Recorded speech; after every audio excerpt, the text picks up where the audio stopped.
Welcome y'all to another episode of the Presidential Executive. What's going on? This your boy right here, JB. This is my brother over here, El Presidente Rag.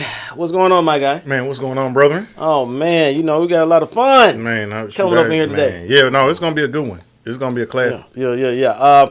Y'all go ahead and like this video right now while you're watching, y'all. We're wherever that you stream podcasts, y'all. We're on Google Podcasts, Apple Podcasts, Spotify, iHeartRadio, Amazon Music, and Stitcher.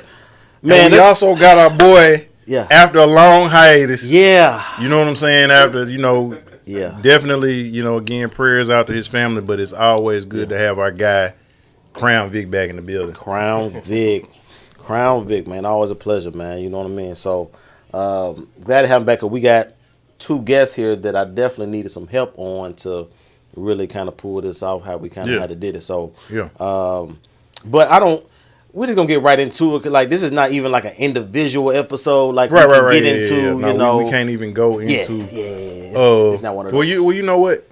Let me give them a quick one. Go ahead. Man, so we got man. They are podcasters. They are bloggers and vloggers.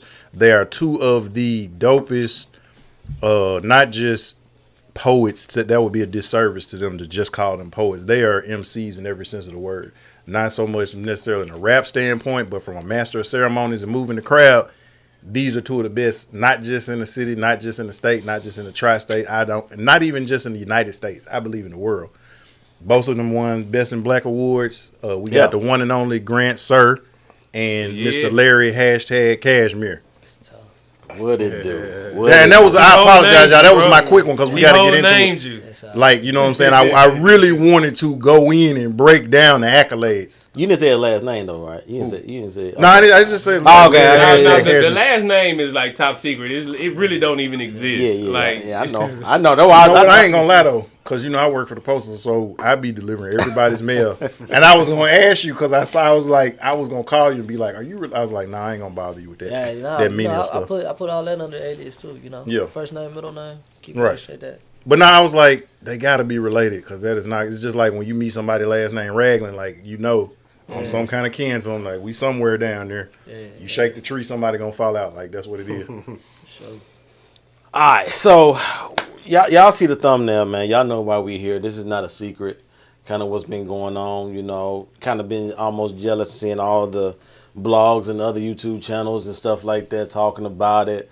While it's fresh reactions and all the stuff in between. I knew because we actually thought about doing it on Friday. Yeah, and if we would have done it Friday, we would have missed on a lot of the greatness that came afterwards. Yeah, because we would have had to double back. Right. Because as y'all know, I did my podcast Thursday, and what's crazy is, man, everything been dropping that Friday. Yep. So, like, the moment we talk about something, the next day, it's like, y'all did the last one with me when it first popped off. You know what I'm saying? It was like the day after, and it's like, whoa. So, like, we did what we did Thursday, and, like, the weekend was just crazy. Yeah. Like, I've never seen nothing like that in hip-hop, man. Quick question right off top. Okay. Do y'all feel like this was the biggest weekend in the history of hip-hop? The biggest battle in the history of hip-hop? You can answer that question either way. I think so, definitely. Like, I know a lot of older people like, oh, man, it was, Rakim. And like, nah, I don't want to hear that, bro. This was different. You know what I'm saying? Because I was around in the 90s. I was with the John 50. I was with the Jay-Z Nas, the DMX Ja Rules. Like, I've been through every beef. It was nothing that stopped the world like this. You know what I'm saying? Yep, like, nobody was dropping nothing. Whoever had something they planned to drop was not dropping this weekend. Yeah. Because it was just that crazy. Mm-hmm. Yeah, I would be hesitant to say yes in the beginning. I was. Because I was like, Mm-hmm. But, to your point, you were saying it's been historic just because of the times we in social media and all this stuff like that, which makes it, which magnifies it even more. So, and how it all end up turning out, definitely, I think it got to be up there because of the back and forth. Yeah. And I think we spoiled to be in this generation because, like, back in the days with the cassettes and the CDs, like, you couldn't just drop a song and then, like, everybody know it. You know what I'm saying? Nowadays, like, it took literally a minute for the content. Yeah, we're looking at minutes. People dropping this stuff on YouTube, and within minutes, everybody is listening. Yeah. Everybody's dissecting. Like, within minutes. Like, that's crazy. We in a spoiled generation with that. Yep.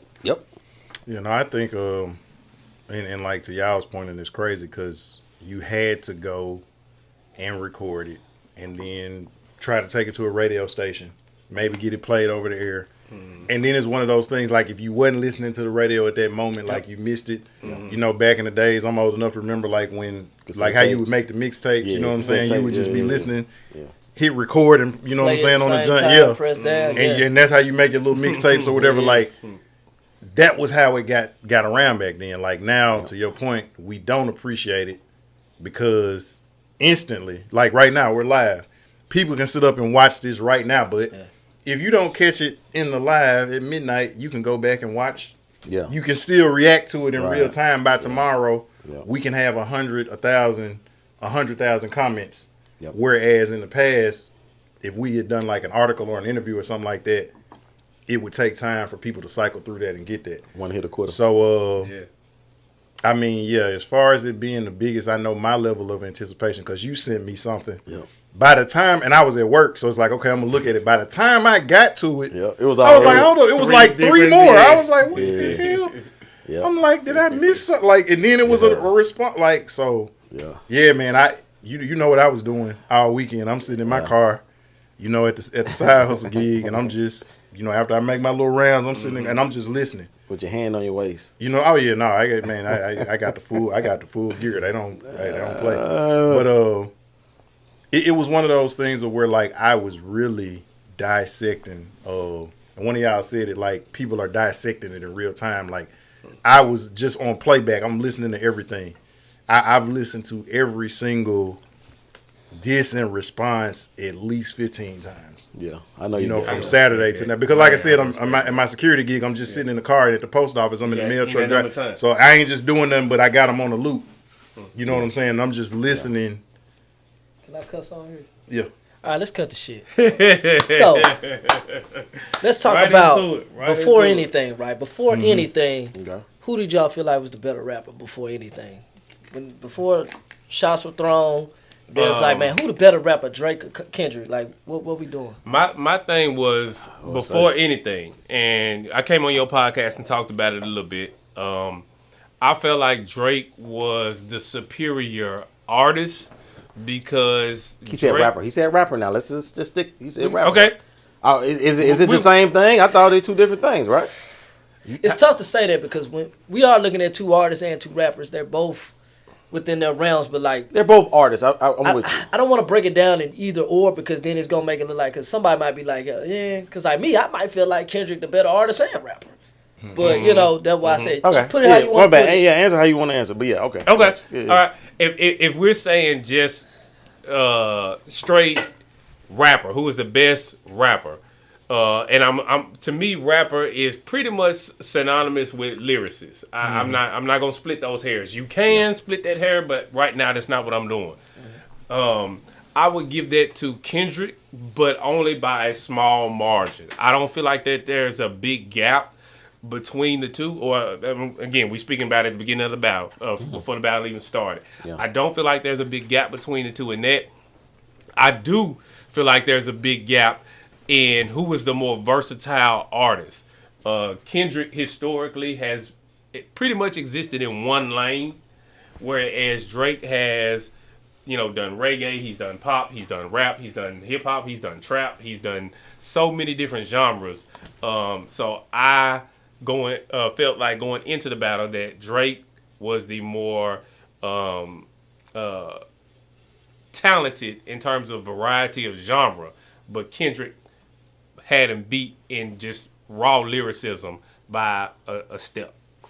Okay. Now, with me, definitely Kendrick for me. I thought Kendrick was the best rapper. That's why I asked you for the distinction, because the best artist, I would say Drake, you know what I'm saying? Because he paints more different, compartments than what, kind of Kendrick does as far as singing, pop, da-da-da-da. But as far as like rapping, like we're talking about before the battle. Mm-hmm. Okay, we're not talking about before a sing-off or before a verses, you know what I'm saying? We're talking about before a rap battle. Mm-hmm. And I was going back and forth with my boy Veli, you know what I'm saying? We were talking about You know, like these ain't two battle rappers. You know what I'm saying? Which is true. I'm with that. But I was like, they are both rappers that use rap battle tactics in their artistry to make the diss records. You know what I'm saying? Absolutely. So I think we can agree with that. Like, so, so before it was definitely Kendrick. I never thought that. I thought Drake was dope, but I didn't think he was on Kendrick's level. Before we talking about before, and so, yeah, that's what I think. Well, y'all know me. Like, We don't know, Ray. No, don't do that. Tell us. We don't know. You better than that. No, it was to Grant's point. It was strictly from a lyricism level because I'm always one that's like, if y'all remember, I'll take y'all back to Cassidy when Cassidy went versus Freeway at the radio station. Wow. Man, that was a And like Cassidy was going off, and you remember that it's infamous. They made like a little meme off of it where Free was like, "Cut the track," like, because that amplified. But Cassidy was basically like, "You can cut the track off if you hear what I'm saying. I'm destroying you." You know what I'm saying? And like, so from that level, Kendrick is just like, if I cut his beat off, I'm listening to his acapellas, like, I'm like, God, he just said what? Like, dang, like. Whereas, and not saying that Drake don't have stuff like that, but if I don't have that beat and I'm just going bar for bar, line for line, word for word, and then the nuances of that, and I know they can appreciate that because they are kings of onomatopoeia, alliteration, double and triple and quadruple entendres. Like they do stuff like that. And Cash is a better You know rapper. what I'm saying? Yeah, Cash is a better rapper. Exactly. So the nuances of that is like, for me, that's why Kendrick was better. Now, to the point, if we're separating just as an artist, which is the total body of performing, the club bops. If I'm in the club, I probably want to hear Drake before I want to hear Kendrick. Yeah. You know what I'm saying? But the club is only like maybe 3% of my life. So now the other 97%, If that. I don't want to, like when I'm in the mail truck and I'm trying to get motivated, I don't want to hand out my, like that ain't going to get me through my day. I need something that's going to make me think or going to drive me or motivate me or push me. And so for me, I'm able to listen more to Kendrick. Now, again, it may be the other way for some people. And again, I was having a shout out to my cousin Jay Hall. We had a whole conversation because he's a big Drake fan. Yeah. And he was like, Jay. man, I think Kendrick winning this one. And he said, man, I can't stand Kendrick. But the point that he made about it is like, Drake is just the better artist. And I would give him that from the standpoint of don't matter the genre, what you put him on, who he's featured with. He kills it. He does what he does. He's like Wolverine. He's the best. He's the best there is at what he does. Now, but now everybody don't do what he do, but what he does it better than everybody else. okay, now we got to talk about it because the ghostwriting stuff got to play into it. Like again, so as pure as dope as he is as a rapper, as a MC, which he is, he's dope in that. Does it hurt his case that he uses 3 or 4 dudes to craft a song? We ain't talking about hooks or lyrics. Back in our day, you know what I'm saying? Like you would get DMX be like, okay, he'll bring somebody in to do the hook. You know what I'm saying? Okay, you can do the hook, but I got these 3 verses. I got these 3 verses, these 2 verses. You can do the hook. The hook ain't nothing. The hook is what it is. Yeah. But to craft your verses, does that take away from him being as dope as he is? Not being as dope, but just being like take a few points away. Okay, I jump in on this one first because the way I feel about it is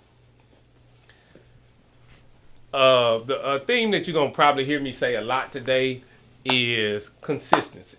I want consistency, and what I mean by that is if we're gonna hold Drake to a certain standard, I want everybody else to be held to that same standard. I'm not asking you to lower the standard, but I want everybody else to be held to that same standard. And when it comes to the ghostwriting allegations, I have heard ghostwriting allegations about Wayne, about Eminem, about Jay-Z, about Kendrick, even before the battle, I have seen Stringer. About Stringer. Oh, the devil is Cashmere. The devil is alive. I have seen excuse me, media publications put out, some random report about ghostwriting by several rappers that have made it to a certain level. And so my thing is, how much of this are we just taking and running with it when it comes to Drake versus when we hear the same allegation about Kendrick? Did y'all even know that there was a ghostwriting allegation about Kendrick? Have y'all? I did. Am I the only one that heard that? So I've heard that, but I'll say, and I'll use this because it was an actual time that I helped somebody with their album. So when MKJ put his album out, I was in the studio with him, helping him. It was one he put out, I believe it was like 2016. Believe the Hype, wasn't it? Yeah, Believe the Hype. Believe the Hype, yeah. So it was some times where before he's recording, he's letting me hear. And so he's written the whole thing, and I was like, why did you say that word? Mm-hmm. Like, maybe this would rhyme. And then in some cases, he might have used the one word I said. In other cases, he heard what I said, but then he came up with something completely. And I'm like, okay, yeah, you know what, that worked. Like, so, but in the process of doing an album, I could actually get a writer's credit for that. But I didn't help him come up with the thought or the concept or the flow of it, the cadence. I was just saying, instead of toys, you could have said cowboys. That would have fit aesthetically better with the rhyme. And then if JB said, okay, you know what, yeah, I'm going to use cowboys. You know what I'm saying? Like, so like, but again, I'm not going to say I wrote that. Yeah. You see what I'm saying? As opposed to, you got people who actually have come out doing interviews that was like, no, this was my whole song. Mm-hmm. You know what I'm saying? And he basically changed maybe one or two words. And it's a difference if I give you one word as opposed to I give you 197 words, and you change 3 of them, and it's like I wrote it. No, you didn't. I wrote it. You just changed 3 words. You see what I'm saying? And you're taking the credit. And it's almost like in baseball, a pinch hitter. Mm-hmm. The person that hits the home run gets the credit for the home run, not the person that gets to go to bases. Mm-hmm. Pinch hitters hit for pitchers because they can't. Pitchers usually are not good batters. Right. You see what I'm saying? But the great pitchers don't get credit for those home runs. It's whoever hit the home run. But in our craft, a lot of times the writer ain't necessarily getting credit for it. It's the performer. And singers got it because when you're singing, you don't have to be able to write nothing. You can just sound good, and that's it. But with MCing, what separates us is usually your thoughts that are being conveyed. And that's what makes it so dope and so real, because it's your experiences or your feeling or what the message you're trying to convey. And so to that point, I do agree that we should hold everybody to that standard if the allegations aren't just allegations. So my intake on that, because I'm y'all understand, I'm a Kendrick fan and I'm a Drake fan. When it comes into, for me, like you said, as an MC, as a writer, I absolutely, in our field, I absolutely don't respect anybody going on stage and speaking on that. This is not like a high school thing where you're reciting a Maya Angelou poem. Right. If you're not writing what you spitting on our platform, it's unacceptable, right? But when we get into the aspects of this and the ghostwriting allegations, for me, this might sound crazy to y'all, but it's ignorance is bliss for me. I don't know how it went in the studio with who wrote what.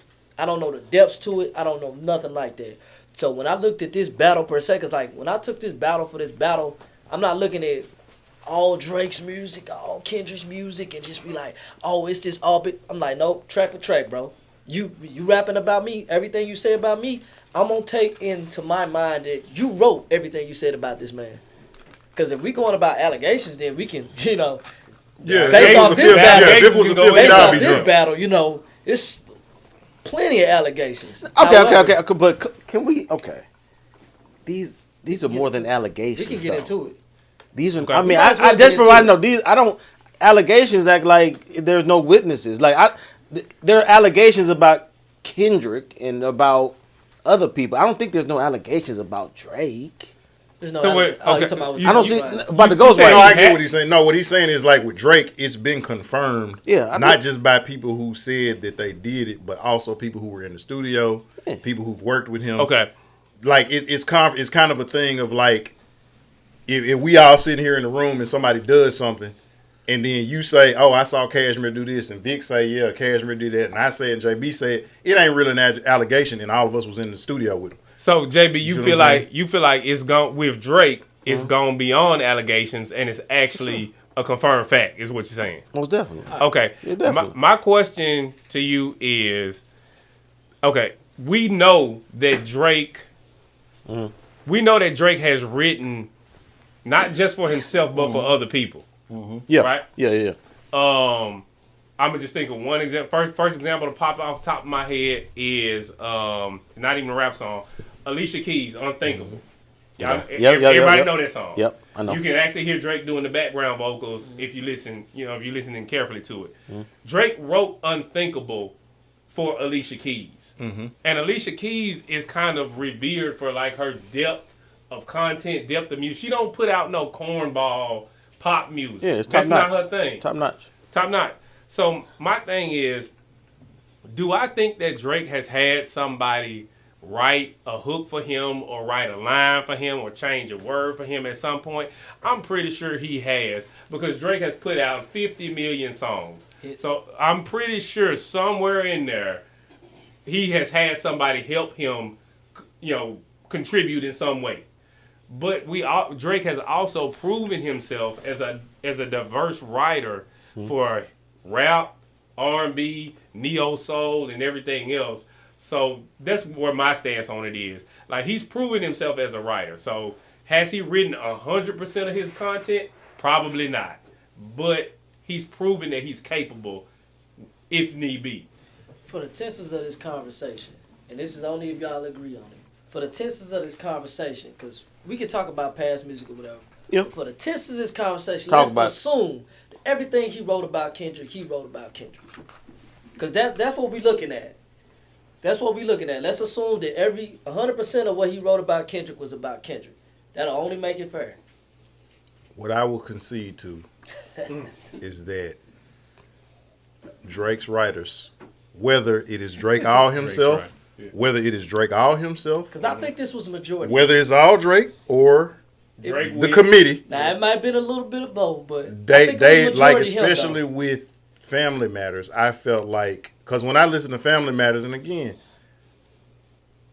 He got off. Drake is like, I use the comparison with LeBron because when Drake first came out, and I was telling my cousin, it's like, I still listen to Light It Up. You know what I'm saying with him? That's when Drake was Drake. Like, I still listen to the Forever song. Yeah.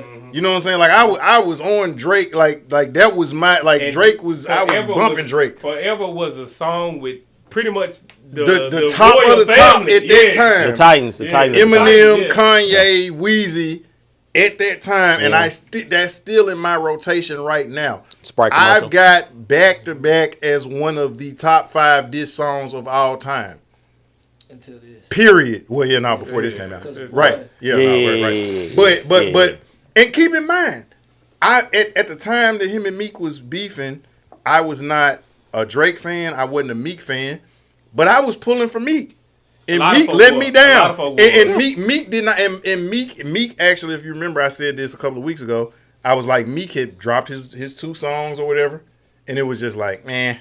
And then Drake came with back to back, and it's just like, Done. is it a world tour or your girls tour? Like, I was just like, Crazy. ugh. It's just like, And you look, know what I'm it saying? hit And like then, that 'cause but it was the the cadence, the way he It hit wrote like did. that 'cause it was the way truth, he bro. wrote the beat, you know what I'm saying? And then he hit him with Trigger the, like, fingers I don't turn to wanna Twitter talk fingers. About this You're ever again. getting bodied Even by when a she say singing you better nigga. as friends. This shit Yes. still dumping, bro. It's like Right, yeah. when it happened like that, bro. It was over with. But this is why this plays into this whole thing. When stuff happened how it happened, Yeah. we're gonna get into it. But when it happened like it happened, it means something. What happens during and after that battle means something. You know what I'm saying? Yeah. And I mean, we can get straight into it now. Like, All right. when we were like, it was in the chat, you know, we got the famous chat, you know, so we was up in there, and so now just as an anomaly listening to the stuff because then y'all put it in there. I listen, you know what I'm saying, vice versa.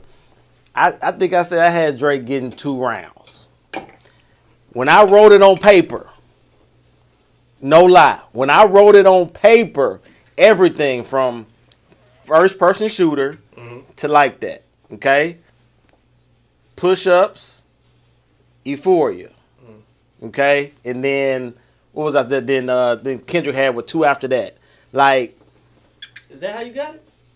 He went back. He went. I went to first person shooter. I'm saying like that because that was are you the doing big that round 3 line. for round? Because like I think That's what I did. too. I think That's what I did. Getting it mixed up with the round by round. Because when they double drop it, they make it a little different for me. It is, but I didn't bring that piece of paper up here. But my point is, when I did it, I think I maybe got it on here on my word. When I looked at round for round, dog, and I'm a little biased, you know what I'm saying, as far as with Kendrick. When I look at it, I don't know if Drake won a round. I don't know. Like, He I won thought the you said second you round. had it too. Conservative. He won the second round. And originally I did before. I'll give him before the I second lined round. it up. I'll give him the second round. Thank you. Okay, But if I'm judging the fight, if it's a boxing match, conservatives for the one. closest I would have it is 10-9 Kendrick. If I was scoring the fight, the closest I would have it is 10-9 Kendrick. So you know how you watching at the bottom they had like sometimes you see something it'd be like 10-6 and you like how the hell was it 10-6 and he knocked him down. Like I would because again the flow on Family Matters, crazy. You know what I'm saying, like that was as well as you know like again the push up song was actually again I'm gonna be objective. Regardless of how I feel about Drake, if I didn't know that was Drake, I would have actually liked the diss. You see what I'm saying? So even though I know it's Drake, I gotta give him his props. I'm not gonna take nothing away from him. Yeah. You know what I'm saying? Like that was a good ass song, and it wasn't just a good diss. It was a good song. But right? Now what I'm saying is though, I'm trying to put y'all in my mind. Like it's Hold on. Okay, go ahead. Before we go forward, because I want us to try to. I really want us to try to be as uniform as possible so I can understand everybody's perspective a little bit better. I got you. So let's define if you want to go back to you started with Control. With with First person shooter. First person. That's actually when it started. Yeah. That's actually when it started. Yeah. True. You ain't finna break this down in rounds like that though. But No. I'm not gonna break it down. Control ain't in it. What's But I our get starting you. point and what's our rounds? Let's look at what's our starting point and what's our rounds, because my starting point has been like that. No, not even like that. I feel like that was like a prequel. So my starting point has been push-ups and Euphoria. That's Starting point was push-ups. Yeah, oh yeah. because I feel like like, hey, I'm coming at you. Right. That's when to me there was jabs and stuff before that, but push-ups versus Euphoria was the first round of the actual war to me. Oh, yeah, but if y'all don't want to start there, if you're gonna start there, that was definitely Kendrick. If that's what you want to do. But we don't have to. okay, I'm saying that's fine. That's fine. But when I take every first time person I shooter listen off. to that song, Every time I listen to it's it, like I hear something different. I do. Now, we can take first person shooter off. We put push-ups and Euphoria. When push-ups came out, it was a great song. It was real good, right? He had bars. He had, you know what I'm saying, certain words he was saying in there. Now, we'll get into this too as we go on. I think Drake did himself a disservice when he kept going at them other rappers. Yeah, when he kept going like, what? Forget Metro, forget Future, matter, bro. Like forget them. Like yo, dude is Kendrick. He need all your bars. He need all of them. If it was just that on like push-ups and he learned like, okay, Kendrick is coming, then it would behoove you to think like on these other tracks I ain't even finna do that. And I was fine with him. I like how you use the word behoove you. That's gonna go over a lot of it. You just hear MC ain't it? No, I'm saying that's what I'm saying. The vocabulary. But I think I said in the chat, I was fine with him going at them on push-ups. But Family Matters, he need all your bars on Family Matters. Even though Family Matters was a dope song, it was too many undercuts at he weaved in and out talking about Kendrick, talking about Ross, talking about ASAP. Like, so you saying they was already dead by then? they were irrelevant. Yeah, that's the point. To me, so they were relevant. They were irrelevant But to me. even after Yeah, push-ups, to me. it was just like, cause like Ross put out some stuff and nobody cared. So like at this point, it's just like, bro, like. No, I ain't gonna lie. Even though it was dope, it was dope. His best. It was That was dope, actually Ross's best song in life. It was dope. It was. The beat did more for If him. Ross than him. rap like that on every song, The beat did more for him. Ross Like, would be I in my agree. top Ross 10. can pick some beats, bro. Yeah. This was just, Oh, yeah. ooh, it was so soulful. So, yeah. No, if but I was you're just an like- MC and Ross is picking your beats, like it's if you don't chart, that's on you. But I listened one time and I was just like, I don't care. I was like, bro, I don't. because it was like, bro, like you ain't even.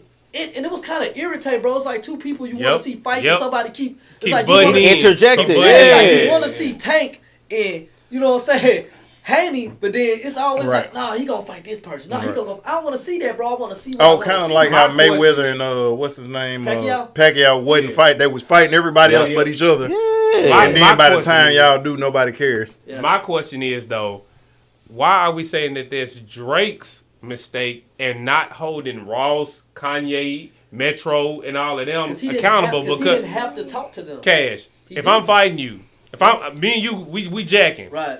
4 of your homies jump in, and so because they jump in, I gotta knock them out too. You don't.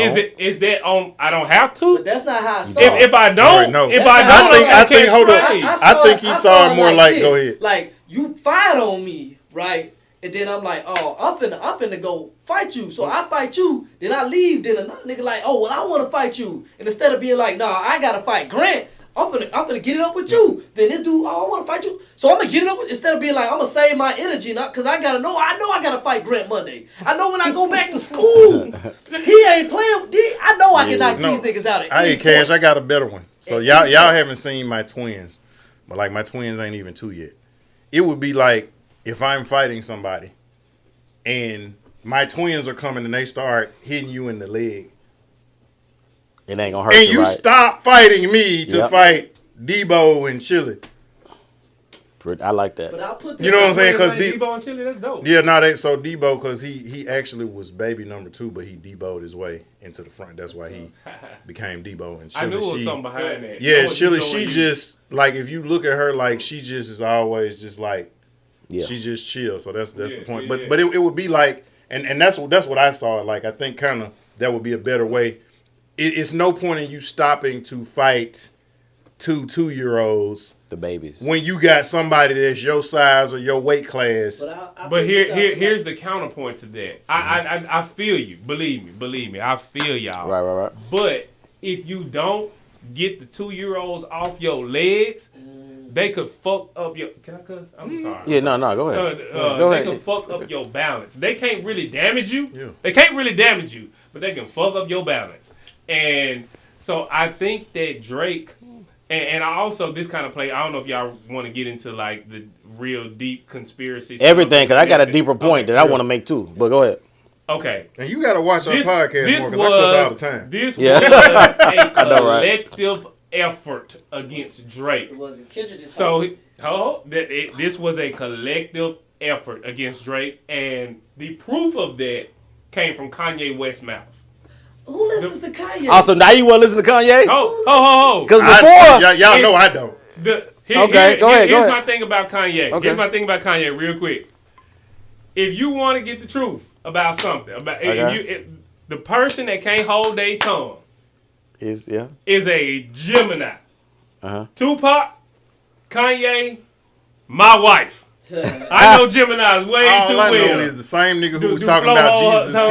King is trying to start a porn site. So that's y'all king, that's y'all Messiah, that's who y'all want to go and worship Sunday service. Who? All I know Who? is if my pastor you got know, me watching porn, you know he can't Kanye tell my me shit. nigga sometimes. But I Yeah, get and he's trying to launch a porn site. Who? Kanye. he's starting a porn site. Okay. Yeah. Yeah. But that's the one but Jesus is king though. My- and apparently Jesus tips strippers too. My point. Okay, Kanye is an office rocker. Don't get me wrong. Yeah. But my point is Kanye cannot hold his tongue. Uh-huh. Kanye cannot hold his tongue. That is my point. Kanye be lying. And Yeah. So you think it was some truth to what he was saying, though? the reason that I feel like in what Kanye was saying that there was some truth is because number one, nobody refuted it. And number two, Kanye in this instance all he did was tell a story about how all this came to be. And my brother who is a diehard Kendrick fan, and he hates Drake more than you do. My brother hates Drake more than you do. My nigga. And I didn't know that you hated him, JB. I thought it was just a strong dislike. I do. It's a dislike for me. I don't hate them, but I just, yeah. My brother actually looked up some stuff and sent it to me, sent me some links about some things that was going on in the industry that Drake was trying to do. And it lined up with what Kanye was saying about Universal Records and the stuff going on with that.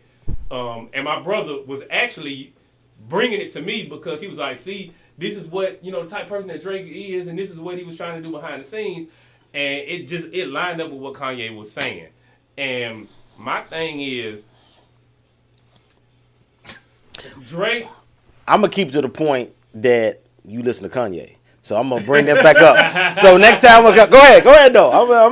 Go ahead. When I say that this was an orchestrated effort, okay. When I say that this is bring it back to the original point, when I say this is an orchestrated effort, Kanye laid it all out in that interview. It's a 9-minute long interview for those that don't know that Kanye did at the beginning of this battle, where he said we were all energized by the idea of eliminating Drake.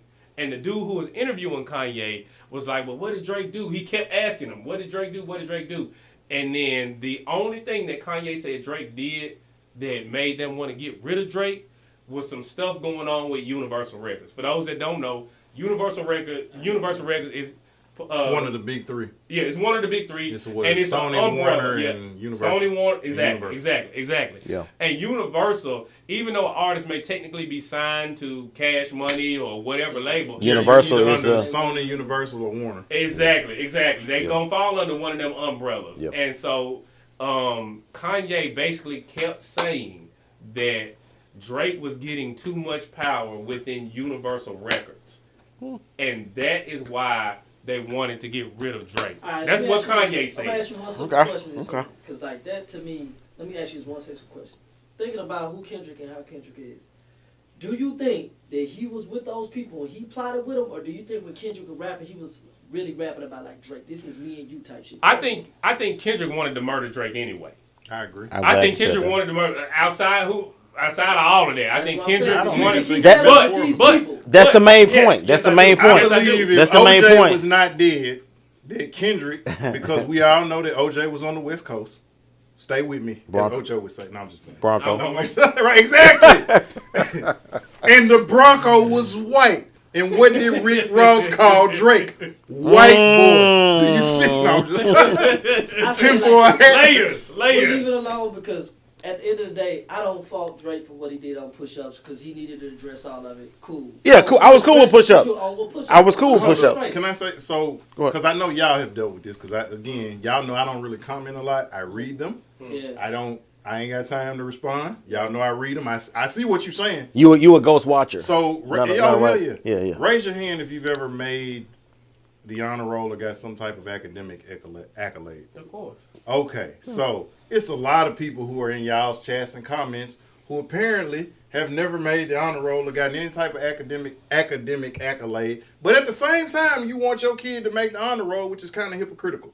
Mm-hmm. You may like people like Dr. Martin Luther King Jr. or Malcolm X or Barack Obama, people who had his Juris Doctorate, which is like a doctor of law. That's what any lawyer is.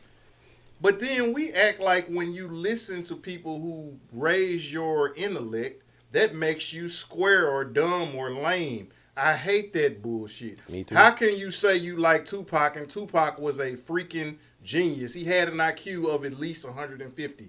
He said he listened to all the East Coast guys. So how can you like him and he listened to Wu-Tang, he listened to Big, he named Rakim, he listened to all these people, but you say, I don't like that nigga because he be rapping like he's trying to free the slaves, because that's a bad thing. Right, but what I'm saying is, though, don't start, we can start there, okay? Right, yeah. It's like, you know what I'm saying? It's like saying, oh, well, I like LeBron, but I don't like Penny, but LeBron said he kind of modeled his game after Penny.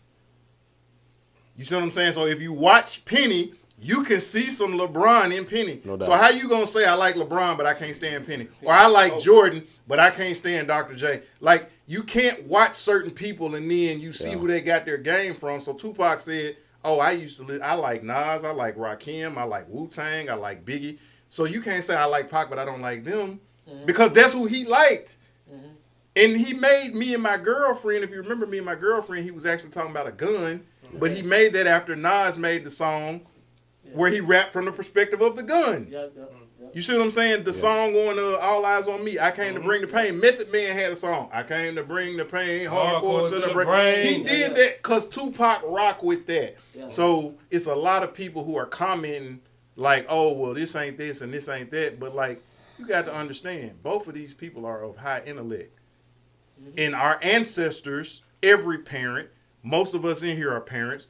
I want my children to do better than me. You know what I'm saying? So like, but I'm gonna also raise my intellect level. So if I don't get what you're saying, I'm finna learn what behoove mean, like Cashmere said. You know, I use a lot of word like pontificate. Man, Rag say pontificate a lot. Let me look up and see what JB say par for the course a lot. What does that mean? But we'll say, oh, well, I don't get it, so that nigga lame. Angles. That nigga square. Angles matter because a lot of people will come into this battle thinking like Kendrick is smarter than Drake. I'm not even gonna put that out there. Yeah. Drake is a very like intelligent he dude. He can dig in his bag when he can. It's just like, bro, like, and like I said, we get into it. But when I look at bars versus bars, like Kendrick is on some surgical shit. And when I look at some Drake stuff, I'm like, oh, that's cold. But then I look at some shit where he's like, oh, the way you doing the split, your pants could split. You a big stepper, but you wear a size 7. When he started getting into That's the a short height stuff, joke. bro, it's just like, I get you, like, yeah, because, like, it's a battle, and, like, even when Nas and Jay, they had, like, your lips so big, blah, blah, blah. Yeah, cool, get into that. But it was so many dad jokes back to back. It was like, come on, Drake. Like, really, bro? Like, really? It was some stuff he would say, like, it was, I got it in my phone. I got notes. There was one line he said that was so, like, just like, bro, why would you put this on paper? You got it? Okay. Now, getting into this whole thing, the reason I don't think, when I looked at it, when I wrote it on paper, I didn't think he won a round, because just like when you look at history, when we look at LeBron, when you look at stuff, it's easy to look at stats. It's easy to look at data, right? But now, but I you wish y'all could see Cashmere's but you have to take into account. Cashmere's not amused. You have to take into account not only history, you got to take into account the reaction in the moment, what it felt like in the timing, the strategy. Like, Kendrick was like literally undressing Drake, literally undressing him from Euphoria to Not Like Us. Like, it was, to me, just the I was gonna say you gonna stop it, Not Like Us.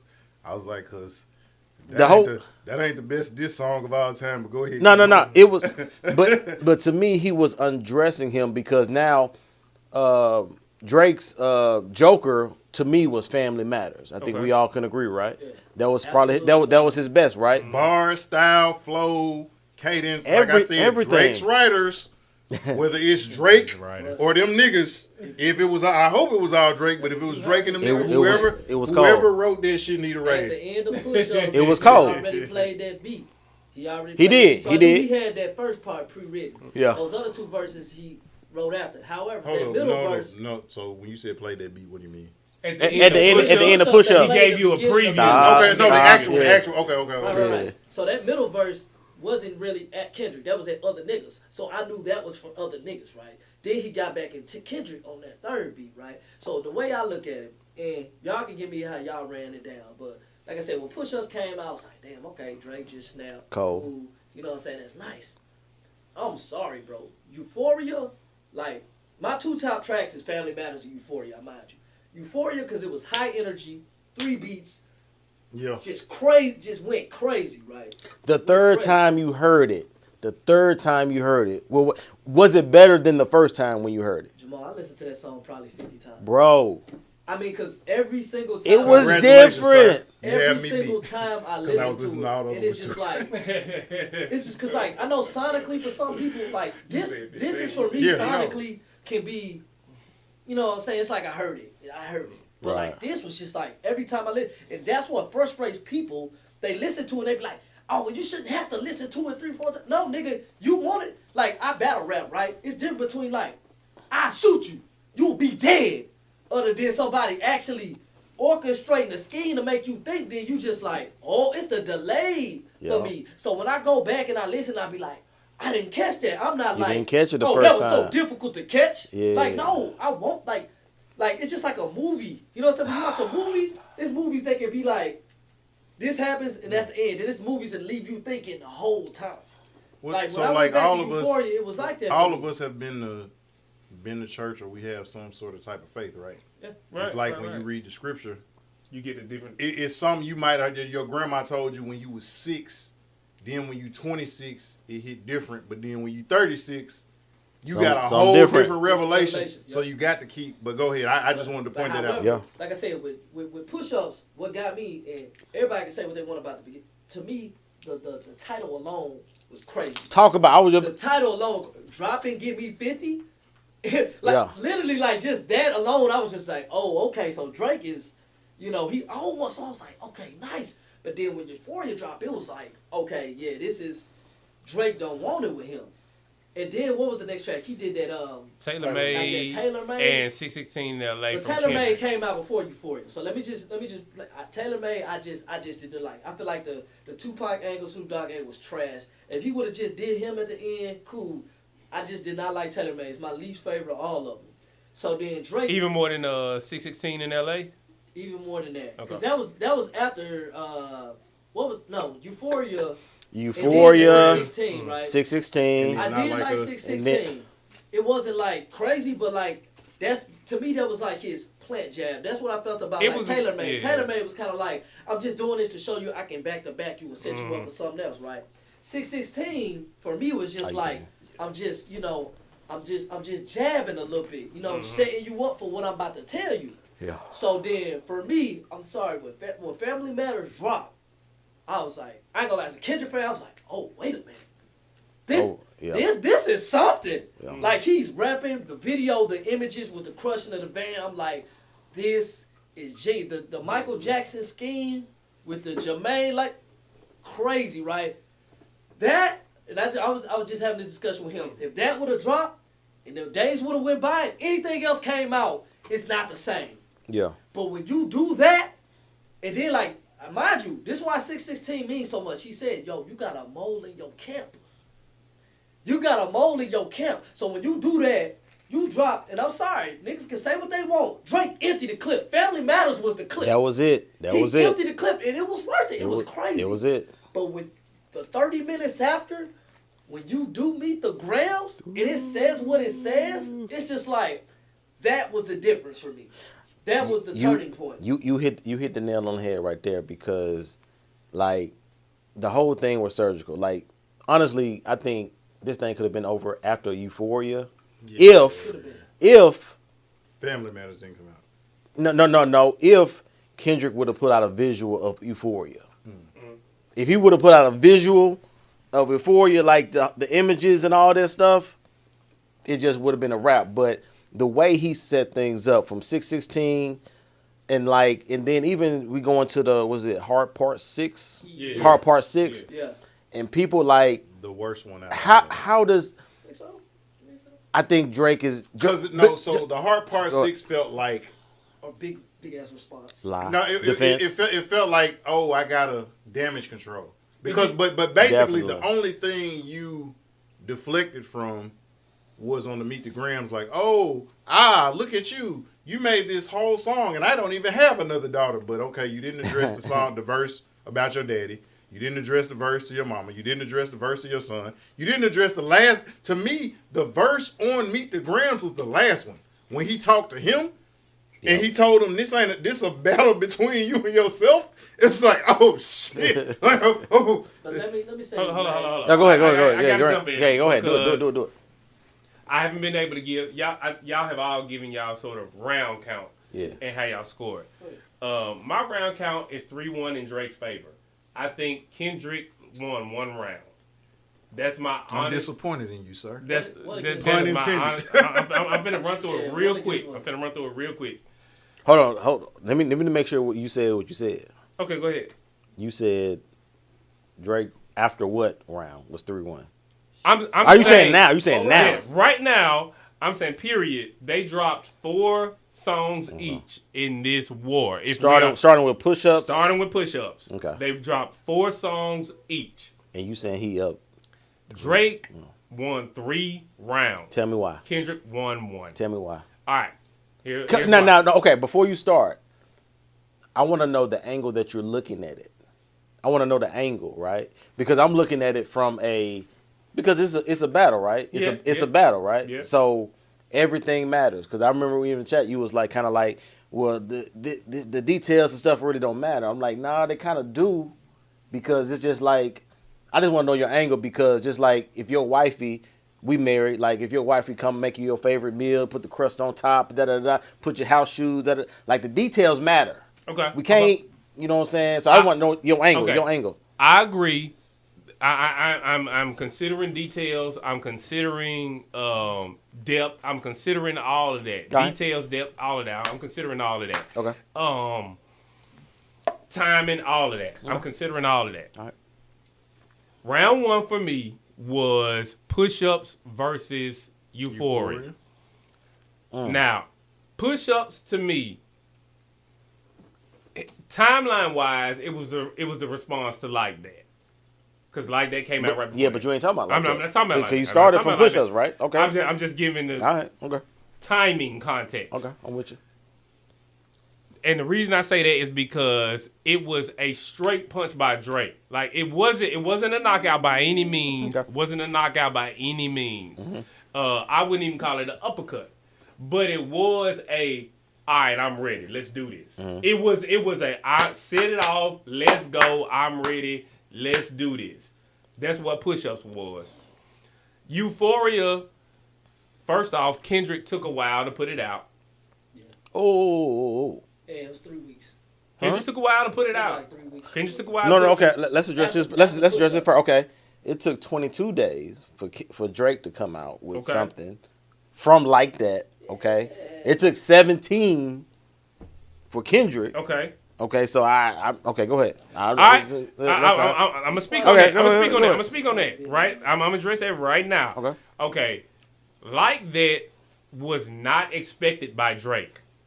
Like That was not expected by Drake. They have been throwing, little jabs here and there subliminally. For years. Yeah, both of them have been petty for years. But Like That was the first, was Kendrick saying, all right, I'm done with the subliminals. I'm going to say this directly. And that was unexpected. So I give Drake a little bit of credence. I give him a little bit of grace because, number one, he was on tour. We know he was on tour. And Like That was not expected by him. On the other hand, Kendrick, when you drop Like That, you know Drake is going to respond. So even though Like That is technically not considered one of these, 4 pieces, 4 songs, I'm talking poetry terms. Now which 4 songs, Like That was the sort of, if you're going to speak again, nigga, it better be direct. It was that's kind of what Like That was. If you're going to speak again, it better be direct. So anyway, I give Drake a little bit more credence than Kendrick for the first round only because Like That was unexpected. Okay. but why was it better than Euphoria? I'm finished. All right, here we go. Okay. The reason, honestly, the first round for me was about a tie. It was right about a tie. Kendrick lost me with the race card. Kendrick lost me with that. Okay. He lost me. I want to speak to that. Go ahead, finish. Kendrick, I feel like both of them was throwing equivalent, not jabs and straights, not knockouts, but jabs and straights. They was throwing equivalent punches. Yeah. Kendrick lost me with the race card that he leaned on in Euphoria. Kendrick said a lot in Euphoria, but the one theme that he came back to more than once was the race card. And he lost me with that.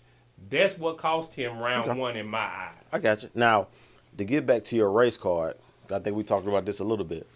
I don't think he was coming at it from like a O.J. Simpson trial, like Cochran using a race card. I think he was coming at it from like a "you not one of us," which goes Why? back. Why are you not one of us? Okay, first of all, he's half Jewish. He has a white mother.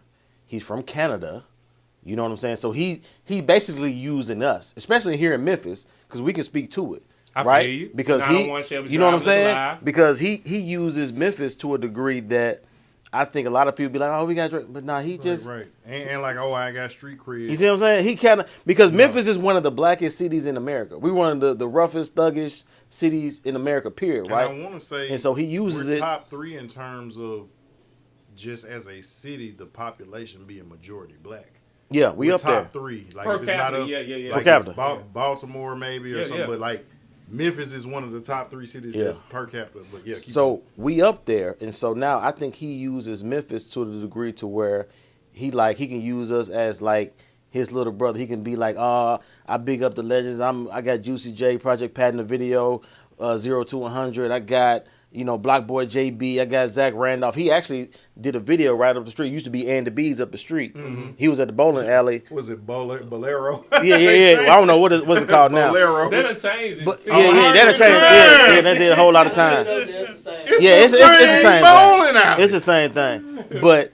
he uses Memphis to the degree that I think it's try to also get on what Kendrick was talking about. He piling on for his own reputation for his resume. And so getting back to what you're talking about the race card, I think he using the race card as saying like, you not one of us, which goes back to his last diss talking about you not like us, which that can mean a whole lot of things. I think it's also meaning some of this. You not like us. You not from where we from.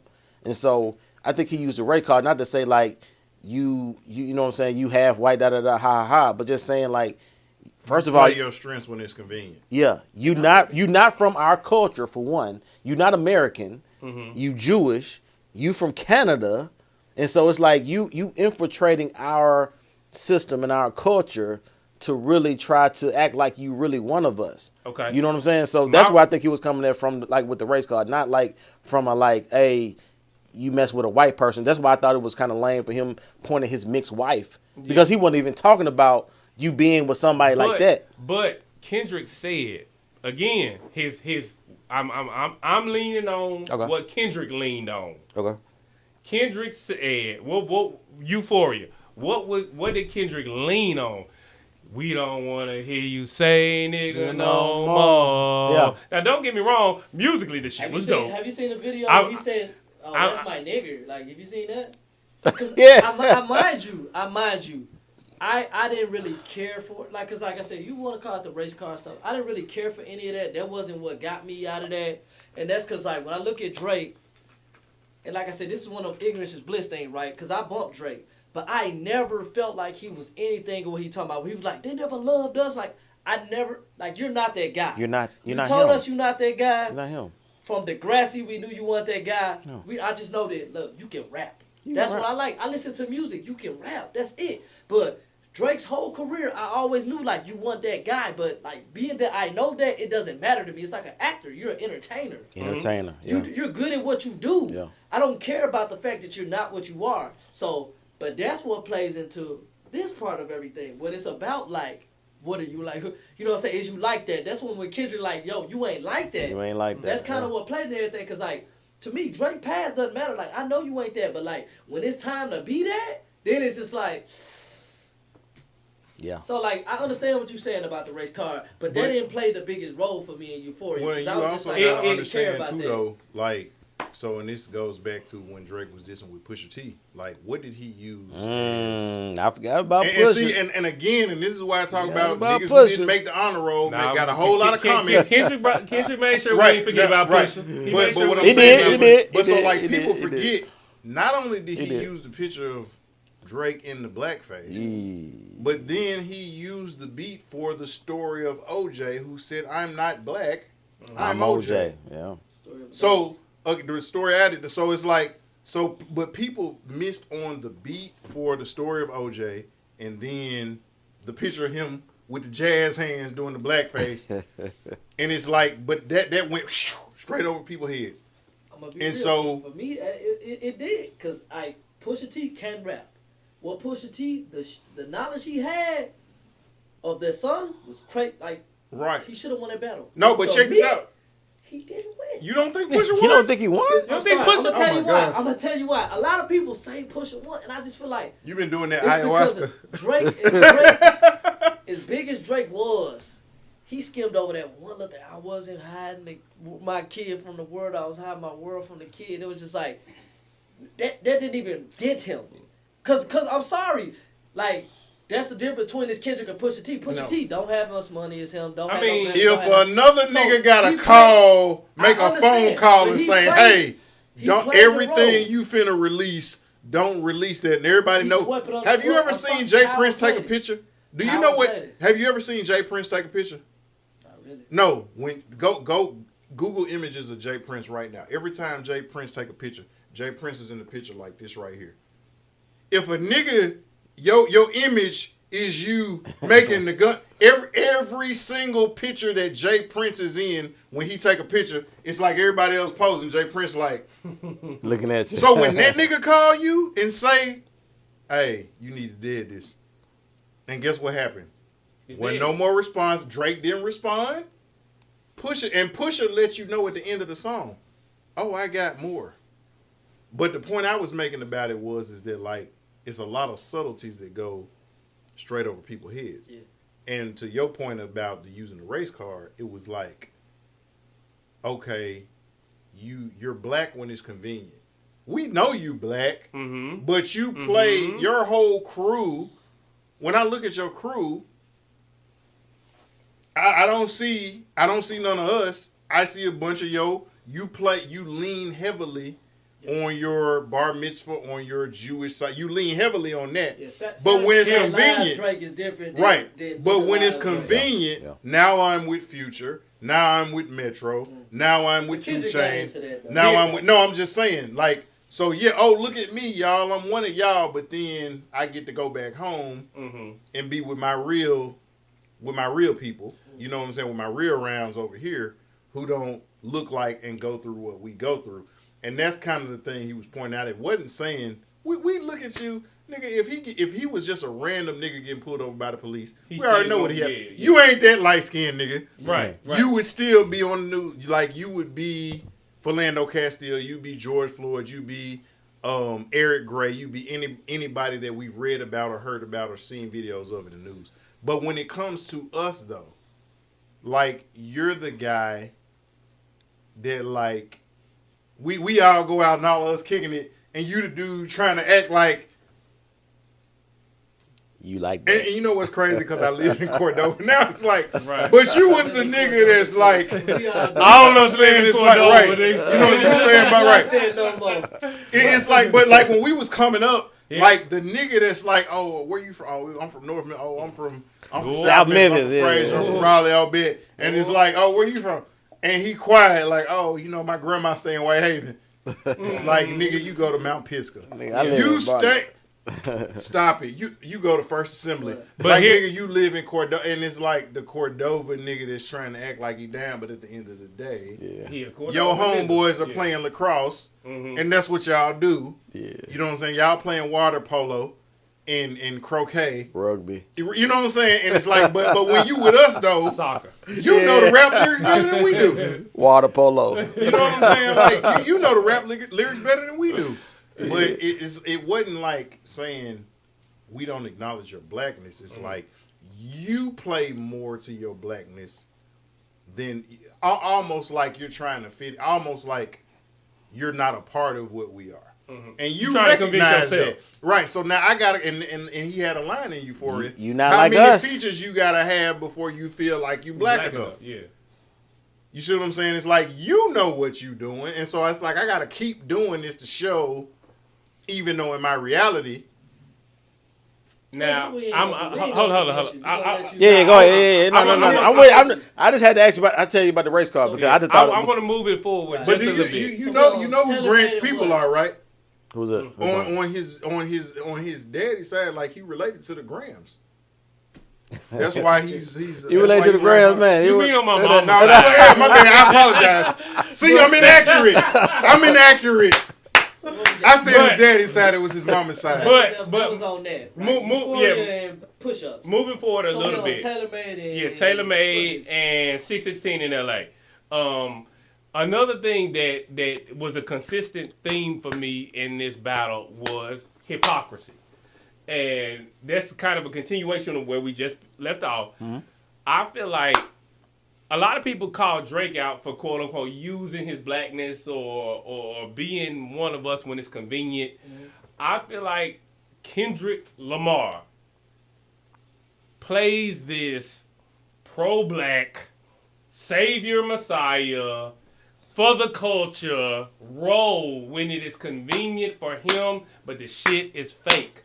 Now, stop slandering Kendrick Lamar Duckworth, sir. See what I'm saying? He's always been this way. See what I'm saying? Know what I'm saying? Right now, you can't even say "puh" without people rushing to his defense. People treat Kendrick better than they treat Jesus. People treat Kendrick better than they treat Allah. People treat Kendrick better than they treat Buddha. People put Kendrick on this pedestal as if he is as if he's actually a black messiah. Question. So, why do you think he being fake though? Okay, here's why I think he's being fake. Number one, let's start at the surface level. Me and my wife was having a conversation. One, she hates Kendrick. Can't stand him. I see. I see through a post. Yeah. But you know why she can't stand him? I'm going to tell you a rapper. Because he's not light-skinned. But you know who is light-skinned? Hey, that's funny. You Drake. said it. You know who is light-skinned? You know who is light-skinned? Correlation. That's all I'm saying. No love, you see what I'm saying? It's funny. He kind of anticipated my next move. Right, exactly. Because a rapper that she loves is actually Common. Light-skinned. And you know who people didn't say that when they was dissing each other? Yeah. Who bodied Drake, by the way? He did. I know you're talking about. Yeah. When he told him, you ain't wetting nobody, you Canada dry nigga. Nobody talked about it. You know why? Because it was too light-skinned niggas. But. I'm say this on Drake. Go ahead. Nobody cares. And nobody cares. But he's battle tested so much that if you're not that nigga, it doesn't matter when you diss Drake. Because Drake gonna put out a little something, whether it's big or not. Your diss is not going to matter. Nobody's going to think about it no more. Nobody thought about, Common killed him. No, but what I'm saying is he didn't respond to Common either, though. Because it doesn't matter. Yeah, because that's what it was, though. I think it's like you said, it's like the little kid kicking you. Was just like, no. And then you just ignore him after he kicks you because it doesn't matter. And eventually he's going to stop kicking you because he like, I can't hurt him. I can't hurt Dad when I kick him. Do these women still not love Common? I think they do. Okay, that's what I'm saying. I think more women love Drake, though. No, Common is more focused on acting and being I think angry. more women love Drake. Hold on. The same voice, because Common regular and Common yelling is the same voice. Y'all saw John Wick. Oh, you back, John? Speaking of John Wick. Speaking of John Wick. That was him yelling. Common yelling. Speaking of John Wick. But now, to answer your question, JB, you said, why do I think Kendrick is fake? My wife can't stand Kendrick. Okay. And to be honest with you, the points that she has about Kendrick, I agree with. And the reason I brought up Common is because I like my conscious rappers to actually be doing some shit in the hood. Mm-hmm. We know what Common is actually doing outside of music. Take the music away. We know what Common is doing in the hood in terms of activism. This Ice Cube so good he put him in Barbershop 3. We know what Chance the Rapper is doing in the hood. Kendrick Lamar. Mr. Activist, Mr. Pro-Black, Mr. Messiah, Mr. Savior. Who said he an activist? What in the world are you doing in the hood? Oh, Miss Morel, he had a song called "I'm Not Your Savior." He spoke about all this. Yeah. What is Kendrick Lamar? We uphold him as if he's pro-Black. He's for the culture. That's his campaign slogan. That's what he runs on. Yeah. That's the card he plays. Right. Okay, I feel you. That's great in music, but what are you doing in real life? Cashmere, you got a poem. And in the poem, you say, there's a line where you say, you can't say that you about outreach if you ain't trying to reach out. Yeah. So what is Kendrick doing? He has donated money to various shelters, including those for the homeless and battered women, and he's given his personal time to help uplift the generation. So again, the homeless, if you listen, but what I'm saying is, if you listen to Section 80, Good Kid, Mad City, he talks about like the things that are important to him. Mm-hmm. So now I can't give to every cause. You know what I'm saying? But the causes that are important to me, battered women, homeless people, he's donated to those people. Everybody is but check this out. Every celebrity has done that. Every celebrity has donated to something. No. Check this out. Every It's just like people criticize Jordan because they said he wasn't a political activist, but they didn't know the movie Malcolm X that Spike Lee produced and directed and put out. Michael Jordan and Magic Johnson was two of the people who funded that. Mm-hmm. He just liked to keep his stuff anonymous because Republicans buy sneakers too. So yes, I'm still gonna donate to what I believe in. Like gambling. I just don't like taking pictures for the gram. Look at me at the soup kitchen. Like that's kind of counterproductive as well. So now you're supposed to, as Biggie said, bad boys move in silence. Big said some crazy stuff. He did, he said. Get back. But I'm just saying, I need to see my conscious rappers.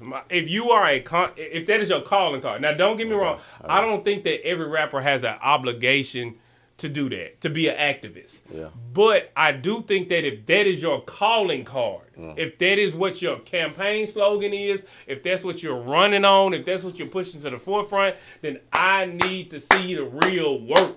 Okay, so let's Let me ask you something. Have you done stuff for the black community? Absolutely. Do you post it every time you do it?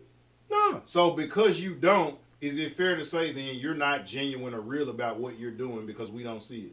Even though you know and the people that you impacted know because you're not doing it for a photo op. The difference is you said every time. I do post it sometimes because I know that it's needed. I know that people need to see it. I know that people need to see that I'm not just a poet talking the talk but not walking the walk. I don't post it every time because it's not about that, but I make sure that I post it, sometimes so that people can, when they look at me, they can say, okay, yes, he's a poet, and yes, he's talking the talk, but I can actually see him actually walking it out for real in real life. So you basically saying that you don't see enough publicly from Kendrick that will make you, and I don't even look at Kendrick as a conscious rapper. Mm-hmm. I look at him as a rapper that likes to uplift his people. I think those are two totally different things. You know what I'm saying? Like an activist, like he on there like he Martin Luther King, like he on there just like, look, this is where I'm from. I'm not in a game. I'm not in the game. Common. I would say Common. I would say Common is Kendrick and Common are in two different lanes. Two different lanes to me. Okay. I wouldn't put Common in the same lane as Kendrick. So So you're not saying that Kendrick is a conscious rapper. You saying he's okay? I wouldn't put him in the conscious rapper. Because for me, he kind of is, but like it's more so in the lane like you said, he talks about things he's experienced and seen in his past. Like, yo, I saw a nigga get shot and killed, and this is how it made me feel. Like, this is how, like, he rap in the perspective of people. This is how the killer felt. This is how the victim felt. This is how his sister felt. Like, to me, that's like the essence of storytelling. So, like, I ain't got no say so in that, because, like, I can kind of agree with what he's saying. If a nigga ain't doing what he talking about, then that'll make me feel some type of way. I come from a generation where Talib Kweli, he was good example. He was like the quintessential, the default, you know what I'm saying, like conscious rapper. I hated that. You know what I'm saying, like I hated that. you ain't like me. I wasn't so correct. boring. I agree. Yeah. That's my point. Yeah. Because I can't say that Kendrick is in that same lane as Talib Kweli. Who else will be in there? Maybe Most Def. Maybe was in there. No, if you say Talib Kweli, you can't. So, quick question. So has conscious music changed, or are they not in that genre at all? Because I feel like conscious music maybe has developed into something else. Who's a conscious rapper today? Don't say Kendrick, but who else would you say is a conscious rapper? I mean, other than the folks other than the folks that we've already named, I feel like that's pretty much the list. Y'all didn't know he also attended Hamilton High School for a while. So. Chance the Rapper? He did. I heard about that. Yeah. Man, Memphis is what's up, bro. Yeah. Everybody been here, dog. So when I was teaching, everybody been here. I worked with, when he used to be at Hamilton, like he put me on the Chance before anybody knew each other. Like, cause I heard about that. that. See, and I'm looking at him like, okay, who is this dude? He's like, he's originally from Chicago, but he was down here for a while. He went to Hamilton. He was one of my students. And he said when he left, he went back and he said, man, he a rapper. And I was looking at it, and he had the CD for Acid Rap. Yeah, Acid Rap. You know what I'm saying? Yeah. And I'm like, and he was like, yeah. He said, man, he had came down from Chicago. He said he went to Hamilton for a while. He was one of my students, and he was our teacher. Shout out to my guy Amir Joplin. He was our teacher over the. He had all of the students that had IEPs. Yeah. You know what I'm saying? That may have had developmental delays or learning disabilities or just not like what we would like, because when we heard CDC growing up, we thought that but you might not have been slow, you might have been on the spectrum.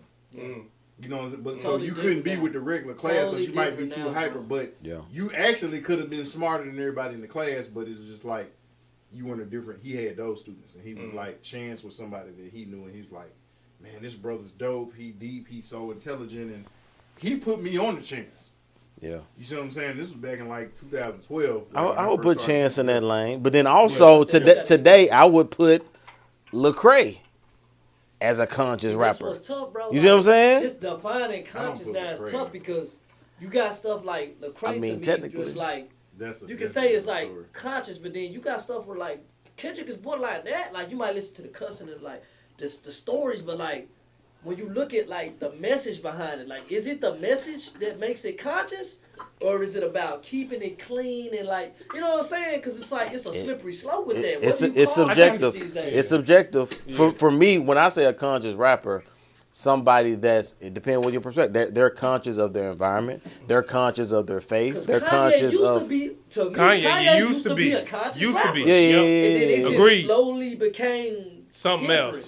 Yeah. So he wasn't saying that she was a gold digger. He was just saying she wasn't listening to no broke. Right. Even if you listen to Jay-Z's 444, that was a conscious album. That was a conscious album. Jay-Z has kind of dipped and dabbed in that lane. Yeah.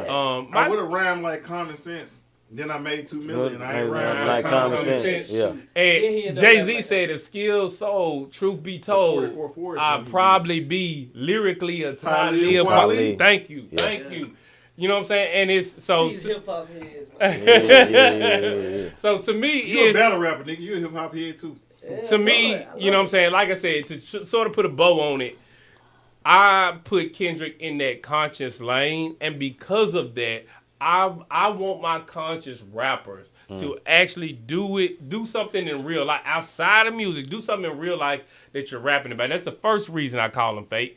The second reason. He was one of the founding members of Black Lives Matter. No, he wasn't. He wasn't one of the founding members. He supported the movement. I know what you're talking about. I do know what he's talking about. I don't know. And to give credence, he did support the movement. He was one of the faces of it, but he wasn't one of the founders of it.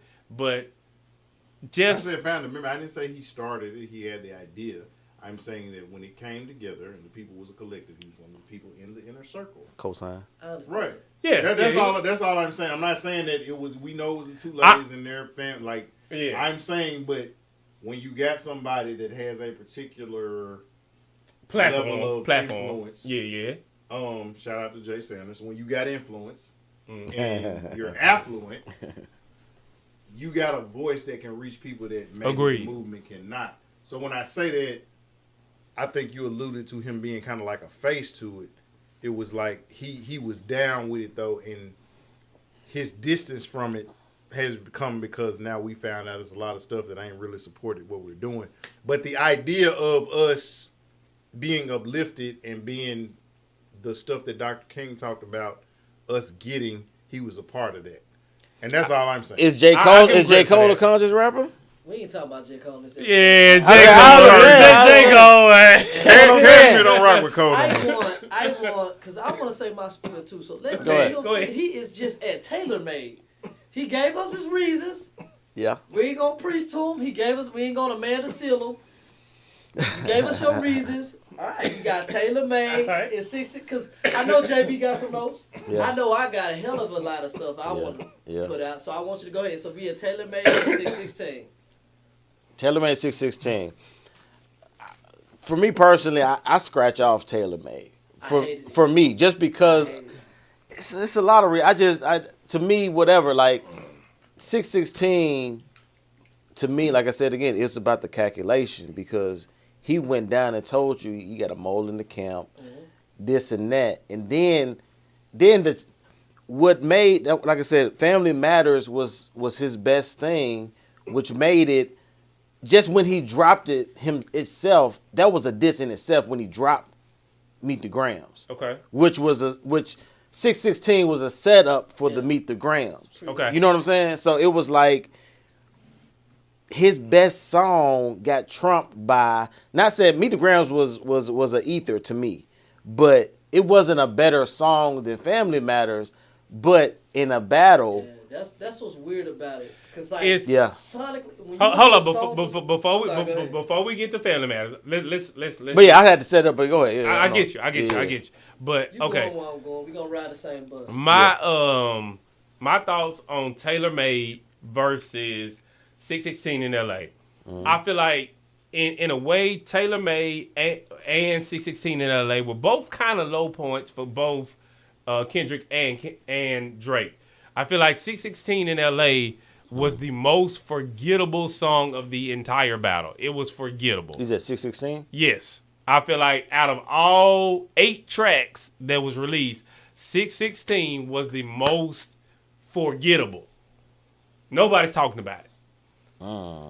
That doesn't mean that it wasn't good. I got you. That does not mean that it wasn't good. It was still good. I loved it. And if you put 616 like on anything else, like just a random song in an album or in another battle, I think 616 is dope as fuck.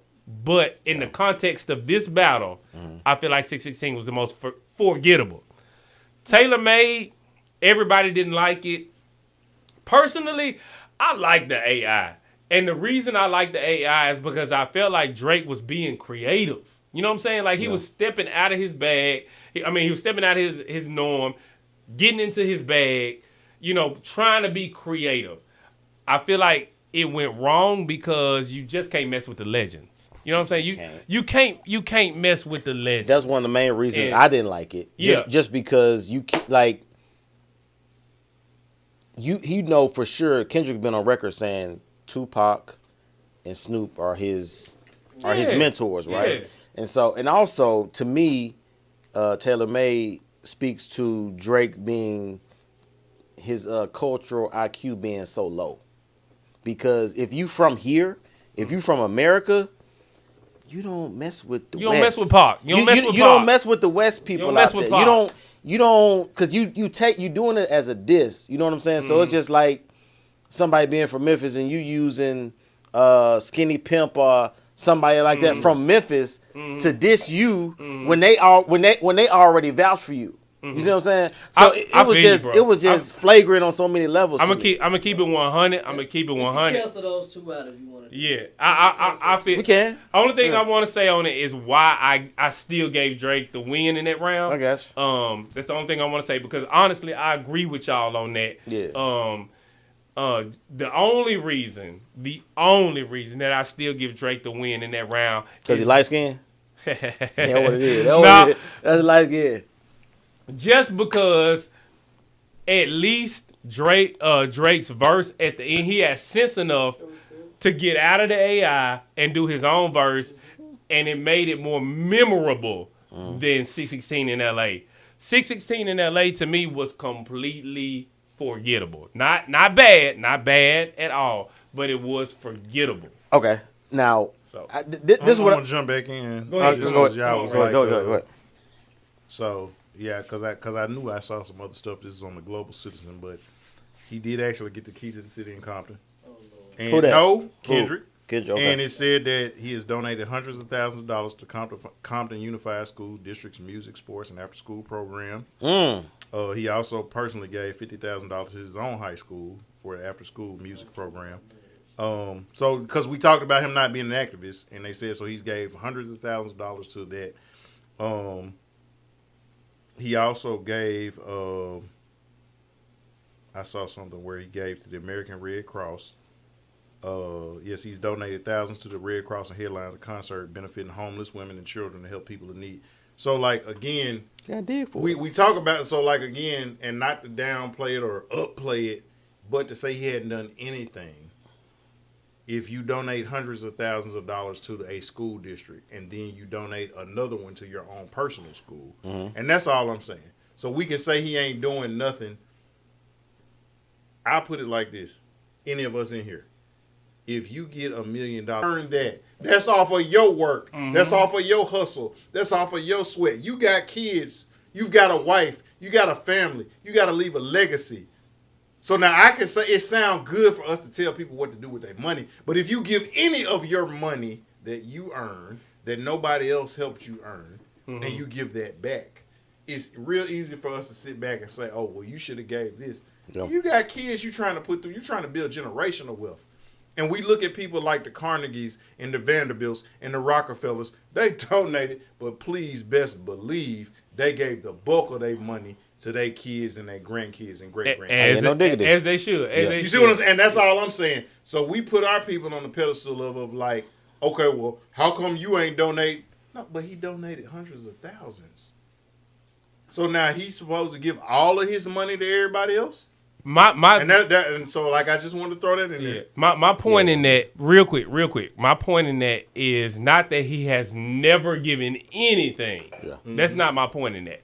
My point is what you just listed off from Kendrick. I'm not gonna go through Drake or nothing like that or what other artists have given, but there wasn't anything that was that can be distinguished as above and beyond what any random Jay-Z, Drake, or whoever has given. Everybody has given to the Red Cross. Everybody has given to, at that level, has given to some type of cause. Yeah. And so my point is, we give Kendrick a pedestal as if he is the leader of the culture and has done more, even though he has probably only done as much as the average celebrity. But not saying that he should do. Not saying that he's obligated to do more. So when all of the people were coming in giving their money in the temple, and Jesus told his disciples, "Hey y'all, peep out what everybody doing." And so you had these people coming in. Oh, I'm gonna give 100,000. I'm gonna give 50,000. Oh, look at me, I'm gonna give 500,000. And one lady came in, and she was a nobody. And gave what? And it said she gave 2 mites. And if you actually look up what 2 mites, that's equivalent to half of a penny. So the 2 mites was like half of a cent, not even 1 cent, half of a penny. And Jesus said, look at her. She's going to be talked about, and we talking about her right now. Says she's going to be talked about throughout all time because she gave her best. She gave all she had.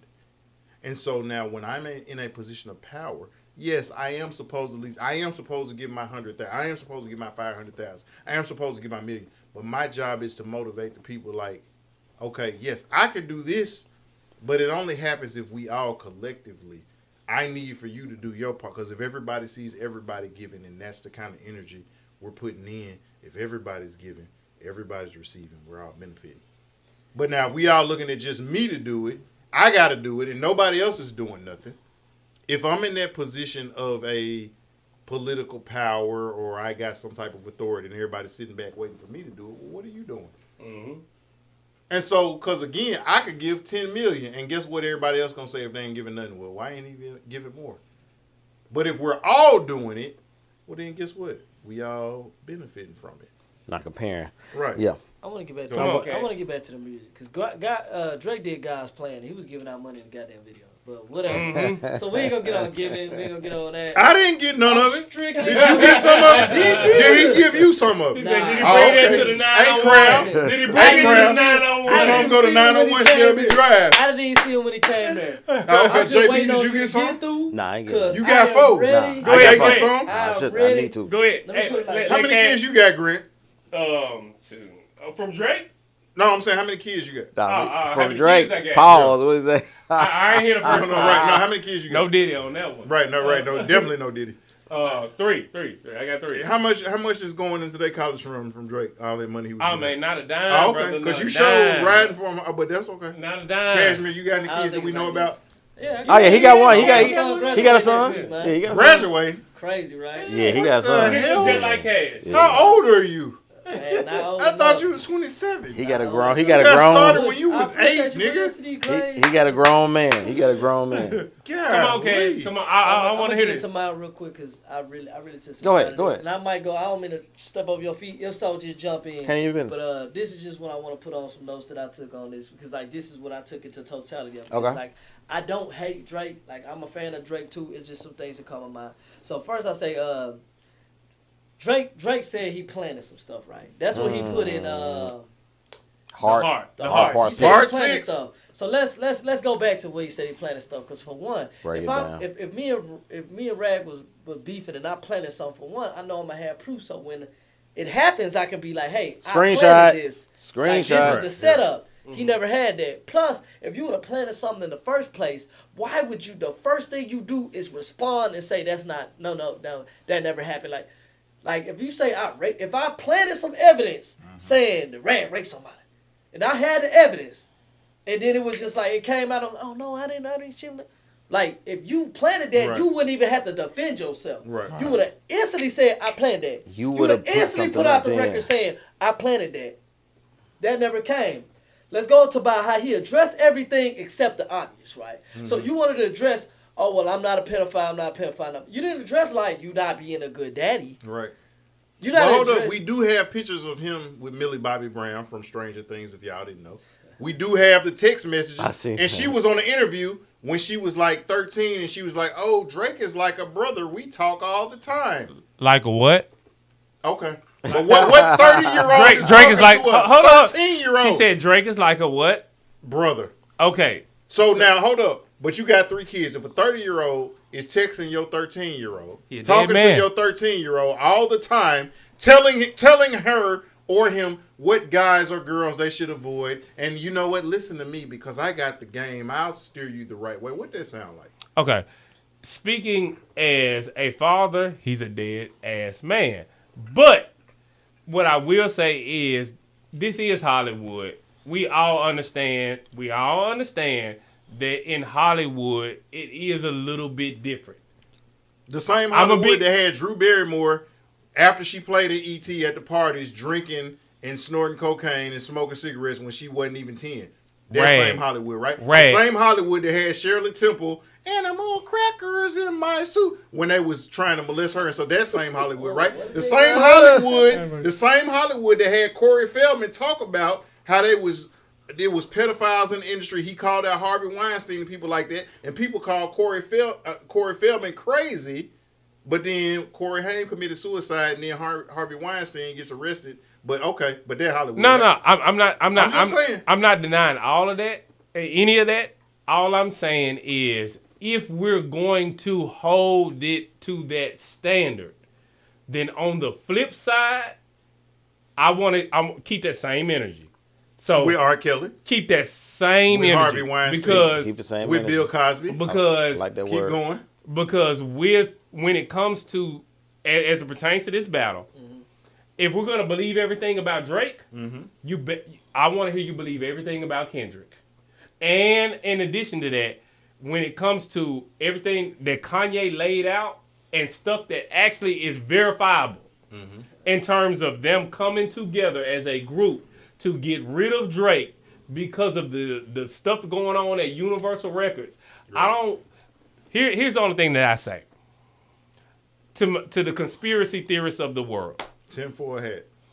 If we are going to hold Drake accountable and say, hey, where there's smoke, there's fire, I feel you. Because there is a lot of smoke when it comes to Drake and the shit that he's been involved with. Or when alleged to do, right? Or allegedly did. yeah, when it comes to young girls, and as a father, I can't rock with that shit at all.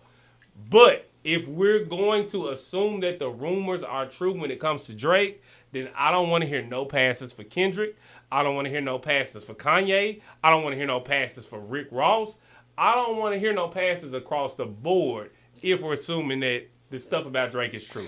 Just so y'all know, I'm Go on the ahead. record for saying, like, 99% of the shit Kanye do, like, and JB can tell you, like, I don't fuck with Kanye at all. I ain't fuck with Kanye since the nigga had on the bear mascot helmet Like, and I'm Man, it was a dope album, bro. No, what I'm saying, no, College it was. Dropout was a dope album. But that was nice. hold on. But what I'm saying is, so like, I'm consistent with my stuff. Okay, so I hold Kanye, like Rick Ross.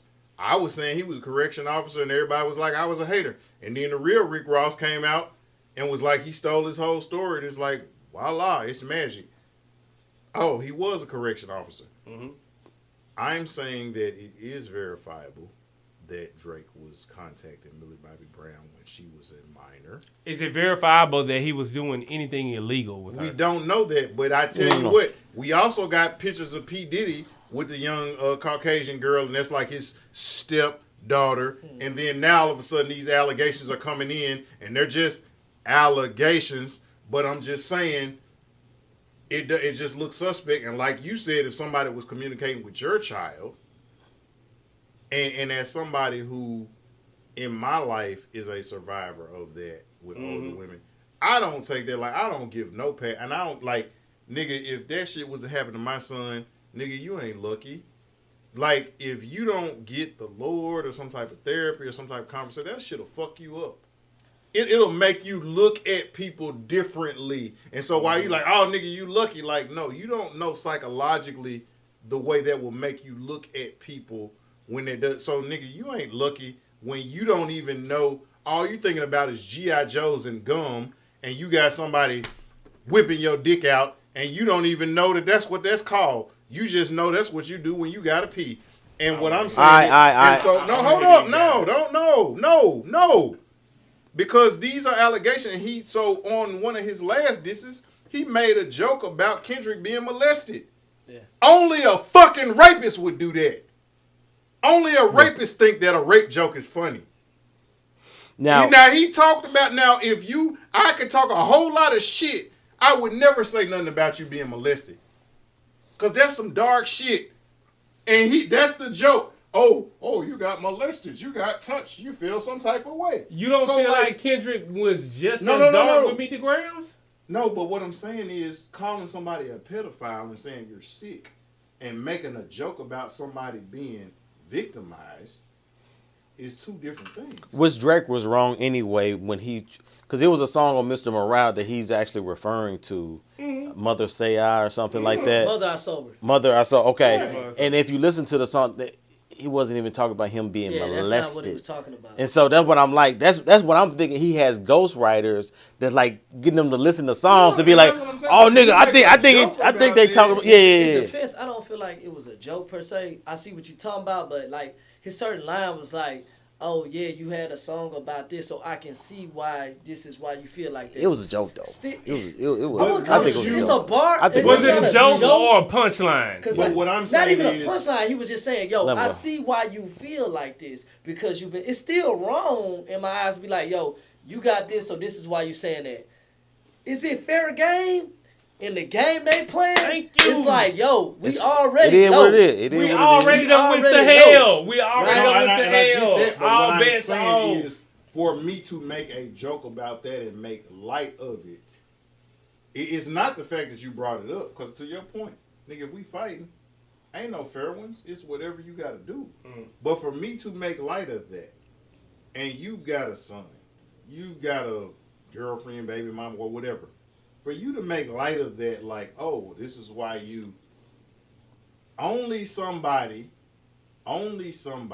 who either A, has never been through that, or B, you do that and you don't see nothing wrong with that, can make light of that. Because if you've got a wife or a daughter or a child or a son or somebody who's been victimized in that way, you feel a type of way about that. Case in point, they just did a roast of Tom Brady. Everybody was making jokes about Aaron Hernandez committing suicide. And guess who came in? His ex-fiance, and the daughter is now living, and she went off about that. And everybody was like, oh, everybody got a ring. Randy Moss, how come you didn't get a ring? Julian Edelman got a ring, and this person got a ring. Even Aaron Hernandez got a ring around his neck. Because they talking about him hanging himself. And so the fiance came out like, y'all are, that ain't cool. That, you see what I'm saying? And so now when somebody has gone through something traumatic, and most people can't speak about that. Most people don't overcome that. So when you make light of that, and it's like, oh well, hey, well this is why you're talking about that. I see why you're triggered. I agree with that because I did think the same way when I heard when I heard that because he was trying to. Because to me, it's two different things. He's talking about how you're acting as a grown man. You're talking about something that he couldn't control if that happened as he was a minor. You know what I'm saying? So it's like it's two different levels. When he was a what? A minor. And that went over most people. Didn't he? It did with me the first time. The second time I heard. Y'all know about music chords. Y'all know about music chords. When he said that A minor. And I'm like, oh wait, if you play any type of instrument, you know about chords. And when he said that, he said you're trying to strike a chord is probably a minor. And that's lame. No, that line was. That's dope why as your fuck. Ass didn't make honor roll. That line was dope as fuck, and I'm crazy. And I'm not a Kendrick fan. It was crazy. The only thing that I would say about the current topic is, I get what y'all saying. I do feel like what Drake did with that was distasteful and below the belt. But I also feel like, but it is what it is, though. Yeah, I feel like by that time, gloves off. Kendrick, everybody, it was gloves off by that time. Kendrick fan, so I can't take it like that. Yeah, I can't hold Drake. I'm not saying it's not. I'm just saying I didn't take it like that because if it was more of a joke, I would have seen it. But to me, it was more like he had to play Kendrick's role at that part to say like. It wasn't like goofy Drake at that point. It was like, I'm serious. You feel this way because you were touched. That's what he felt like. He was like, I got to make this deeper than what you making it. Because let's be real. Did you think he was on the defense too? Was deep. Meet the Grams was way worse than anything Drake said. Way worse. I'm finna get to it. Okay. You know what? Way worse. What I was saying. Go ahead. What I was getting to it is, as a Kendrick fan, the whole you're a pedophile stuff. Let's be real. Kendrick used that because of the stuff in the past. It's been documented videos of Drake, kissing on little girls on stage. Strolling the line. So I feel like he played off that, if somebody kiss your 17-year-old daughter, that's strolling the line. And not like, mwah, like you. I saw the video. He didn't tone it down. He didn't tone it down. But to answer your question, because I have a 19-year-old daughter. Dang, I forgot about that. Yeah. Technically, my stepdaughter, but I'm calling her my daughter. For sure, that's your daughter. That's what it is. No doubt. That's what it is. Come on, man, we know what type so I remember 2 years ago when she was 17. Yeah. If a 26-year-old, well, Drake was 23 at the time. But anyway, that don't matter. If a 23-year-old man tongued her down, he would be a dead man today and I would be in jail. Period. Yeah. Mind you, I say this as the Kendrick fan, I feel like is he playing off of that old stuff? Yeah, cool. Do I feel like Drake is a pedophile currently right now? Nah. Is the nigga his camp a pedophile? Yeah. Drake never addressed that. Boom. Because we gotta talk about the stuff Drake is not addressing, right? He's not addressing I'm not taking care of my kid allegations. Kendrick told him about the baby mamas you out here fucking, and then you ain't really like trying to wipe up. Like let's get that straight. Because Drake did have a line where he talking about why you ain't holding up your kid saying cheese. Like yo, his kid was on his last album cover. Like, don't go there, Drake. Like, let's not go there. So now let's get to the thick of it. Cause I want to get to my point. Let's get to the thick of it. Okay, let's go. If you want to really talk about the turning point, we talking about the two most monumental tracks. We talking about Family Matters and Meet the Grams. Let's be straight. Kendrick said on Euphoria, he had a line where he was talking about. He was like, "Yo, I don't have to call around and dig up for shit, right?" So let's foreshadow. Cause Drake was like, "Yo, I planted shit." Kendrick told you from the jump, from the first diss track, he said, I ain't got to go around and look for shit. That's whole shit. I got a son to take care of, but that's something you don't know about. Right? So he already put it out there saying, I ain't looking for shit. Everything I got, I already got. That's why when he dropped Family Matters, when he emptied the clip, don't get me wrong, Family Matters was the shit. Best track. It was dope. He emptied the clip. Kendrick was like, okay, I already have this ready. Because what did he say off of 616, the most forgot about track? Good, I'm glad you forgot about it. Because I told you had a mode. So when you dropped that, I was ready to drop that. Because that mode was probably in the recording. That mode was probably writing for you. That mode was like, hey, I already got this ready. So when it came out to it, you dropped that. He was like, 616, I know something. So boom, you dropped that. You dropped me. Was Family Matters better than Meet the Grams sonically? Maybe you could argue that. I'm like, yeah. But when Meet the Grams was talking, like, yo, I'm talking to your son. because you don't take care of your son, and then you don't agree with that. Then you talk. I'm talking to your moms and your pops, telling you, yo, this is what type of nigga you raised, and all he do on his songs is talk about the same stuff: the drugs, the monies, the girls. Like when you do that, then you talk about like, yo, this is questionable allegedly. We ain't gonna lean on this because it's alleged. You got another daughter that you hiding the baby mamas. But yeah, like he put it on there like, yo, you gonna hide them baby mamas like you did the first one because that's what he did. Then go in and like, just like, then he like, I'm talking to you. Right? Right, yeah. So let me get to this. All of this happened. All of this happened without Kendrick even getting to the I'm better than you at rapping shit. He didn't even start it. He ain't did that yet. There hasn't been one line. Listen to everything. There hasn't been one line where Kendrick said, nigga, I'm better than you at rapping. Because he got more Grammys than Drake. Let's leave it alone. Twice as Who much. got? And Pulitzer. Twice as much. Why do Grammys all of a sudden matter? I ain't gonna say that. Why do Grammys? I ain't gonna say that. Matter? Because who got more hits? Yes, Drake got more hits. Who? Drake has been out longer. He has Who way has more hits. more awards overall? That's cool. Cause Drake is gonna have more hits, right? But like Why? that's a line. But who's has more better? awards that matter? Who's greater Give me- isn't give me- always give me- who's better. give me the Who's consistency. greater isn't always who's better. Okay. So like that's what. But look, that's probably Kendrick's whole thing. He like, yo, I'm not gonna out hit you. I'm not gonna do that. Yeah. But what I can say is I'm better than you. He haven't even started with I'm a better rapper than you. Yeah. Right? He was But just is like, he? let me. He was just like, Come on now. I'm gonna tell you how he is. Come Because he was like, I'm so now. artistic that I know you cold, Drake. He gonna say, he said that in his album. He was like, yes, your dad is successful. Yeah, I know this shit. That's why he was like, I'm not gonna out success you. I'm just not gonna do that. I can't. That's what J. Cole fucked up because he was trying to say this ain't shit, this ain't. But he had to apologize because he's like, no, Kendrick is the shit. So Drake was like, Kendrick knew I could come out and say, look, nigga, I'm more successful than you. So he was like, yo, I'm gonna play the game. I know what I know. You don't have no bait. That's why I'm gonna put this on record. This whole Drake house got shot up thing. Don't think that ain't Drake. Don't think that ain't Drake. Send some shit up for Kendrick to come out with a track and be like, oh yeah, that's why we shot you up. And him to finally have his proof to be like, nah, nigga, I said all that up. Nah, nigga, we ain't falling for that shit. That's all set up. I don't believe it, right? So Kendrick was like, when he dropped that Meet the Grams directly after Family Matters, was it better than Family Matters as a track to me? No.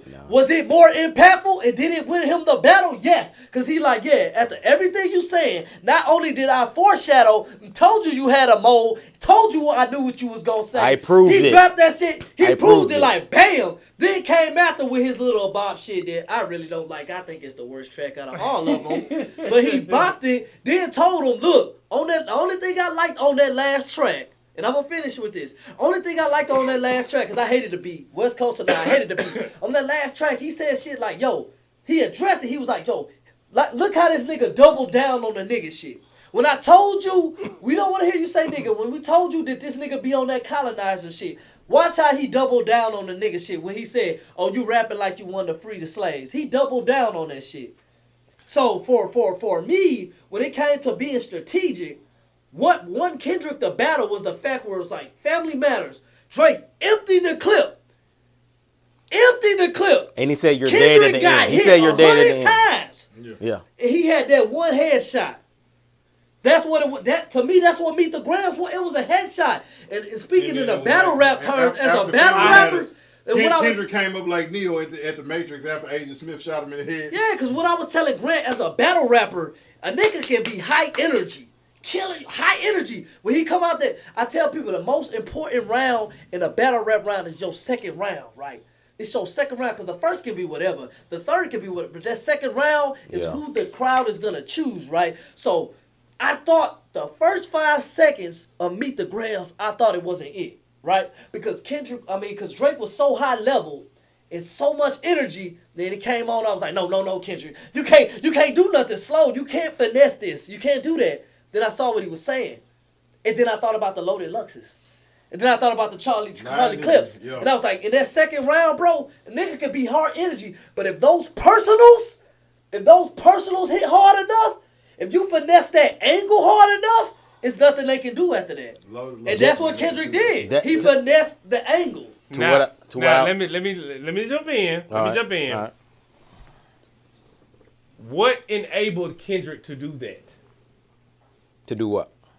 Meet the Grams? He had Meet the Grams. Can we all agree? Can we all agree? He had Meet That's the one of Grams songs of all time. locked and loaded. Yeah, of course. Yeah. He did not. He Drake did had a not. mold. He Dear did not. Aubrey. He did not go to the studio after hearing. But you know what? You Hold on, know why? Let me finish my sentence. Because 616 was true. He did not go to the studio after hearing Family Matters Yeah, I and agree. do Meet the Grams. I agree. He had it locked. It was ready. And loaded. It was was already ready. It was ready. How was he able to do that? What you mean how? Drake had a mold. He was- 616. he was- 616. He 616. was Dear Aubrey. Yeah. Kendrick was able to have Meet the Grams locked and loaded Okay. because this shit started with Like That. This shit, Kendrick knew this was coming back when he hit Like That because he knew Like That was gonna set off a war again. JB, I think you've seen it. I think you've seen it. I don't know if you've seen the whole thing. The Kanye interview. I ain't seen all of it. No. Okay. I've seen some of it. I know you've seen at least a couple seconds of it Yeah. because I sent it to the group chat. Yeah. It's a whole 9-minute interview. We Interview. It's a whole Y'all know 9 y'all minutes. got this nigga in Interview. trouble, right? But okay. But Y'all all know of y'all got these this nigga in niggas, trouble, right? With the damn chat. in that interview, Yeah. Kanye said all of these niggas. Him, he called him Pluto, but Future, Yeah. Kanye, Kendrick, all of them knew. All of them conspired together Right. to eliminate Drake. Kendrick knew that he was involved with that. That's what Kanye said. All of them came together and to eliminate Drake. All of them came together with the plan to eliminate Drake. You think But that matter? looking at the facts of the situation, take out Ross, take out Metro, 'Cause let's be real, take they out don't- They Future. don't matter. Nobody Like- cares about It's that. not Like- a question of whether they matter. Yeah. It's the point of Kendrick had the ability to write Yeah, Meet the Grams way before the battle even started. So he was able to keep it on his hip and just sit back and wait until Drake dropped his nuclear bomb. And then whenever- So you're holding that against him? I'm holding it against him because you had that already in the clip.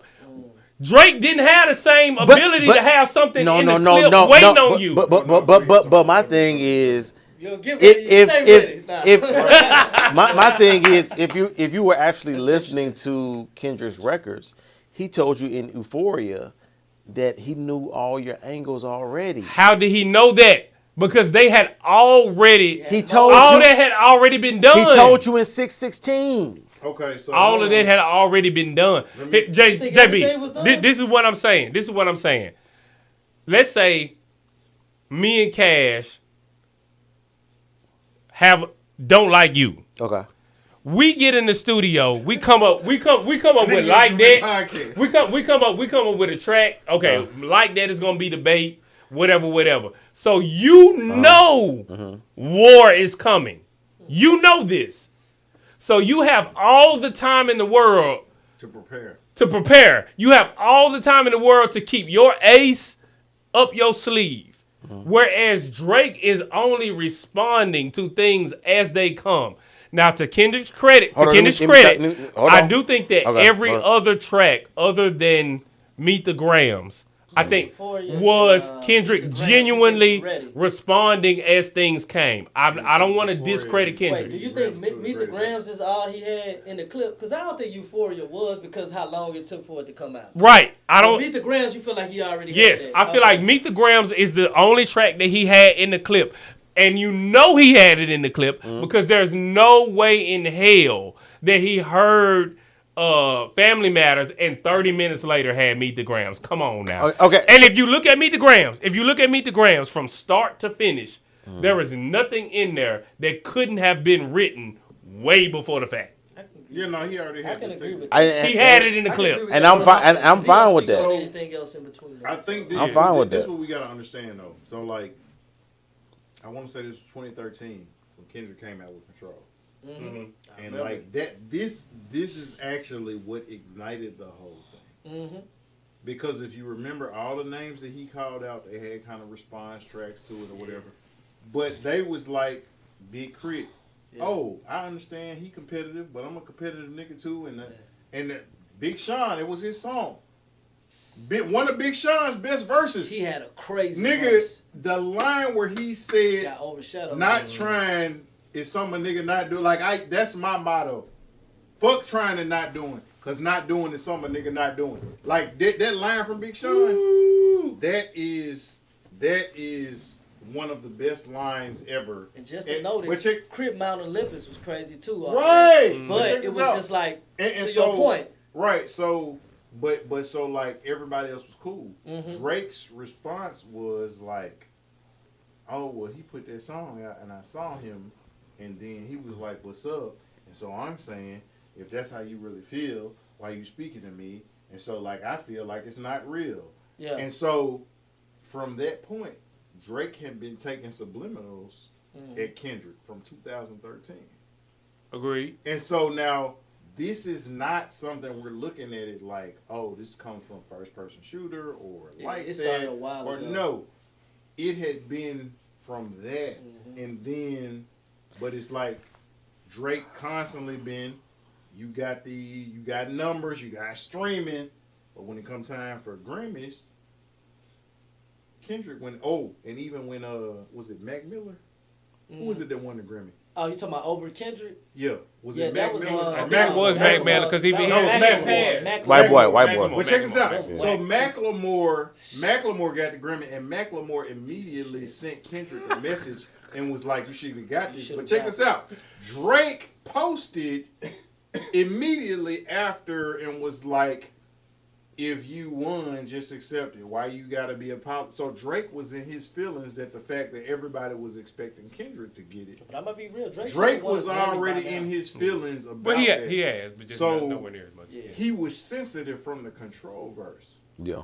And he was taking shots, and Kendrick was constantly like, he would say stuff like, and we'll go back to the comment this like, you speaking around it, say my name, and that was kind of Kendrick's thing. And they both been throwing stuff because you know Kendrick did the BET Cypher. Right. Yeah, exactly. And to me, Humble was about what it was about. Like they both been at it, but like that's why I enjoyed this so much, and it was so passionate to me because it was like it wasn't no subliminals. Yeah. It was like, yo, I'm saying your name. When Drake said, you know what I'm saying, Kendrick or K Dot, and when Kendrick came out, it was like, yo, Aubrey right. It was like. This is for real, bro. So like it was just like to see it so energizing and see it so direct was crazy. Like I don't know where he get 3-1 from. However, you know what I'm saying. You know, y'all don't care. Y'all know Sir be doing crazy. I can respect everybody's views. Hey, but yo, shout out to this is what you don't know though. What's that? So what's the name of your podcast? MCM Podcast. So y'all need to follow the MCM Podcast. Yeah, check out the President's TV. Chime in. JB needed help, and that's what I'm doing. Yes! I didn't even read the comments. Vic doing his thing. I didn't even read the comments, bro. The comments is going crazy. It's going in, but Crown ain't said nothing. But again, because that's what the people want. Right, they want Crown. But I don't hold it against them this time, though. I don't hold it against them this time. Well, they want Crown Vic.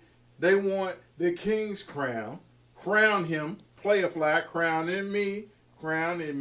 But he ain't doing that. But we knew he was a Drake fan, though. And he definitely is a Drake fan. Yeah, so we knew that. Like, I'm a Drake fan, too. No, definitely you are. But this goes all the way back to Control.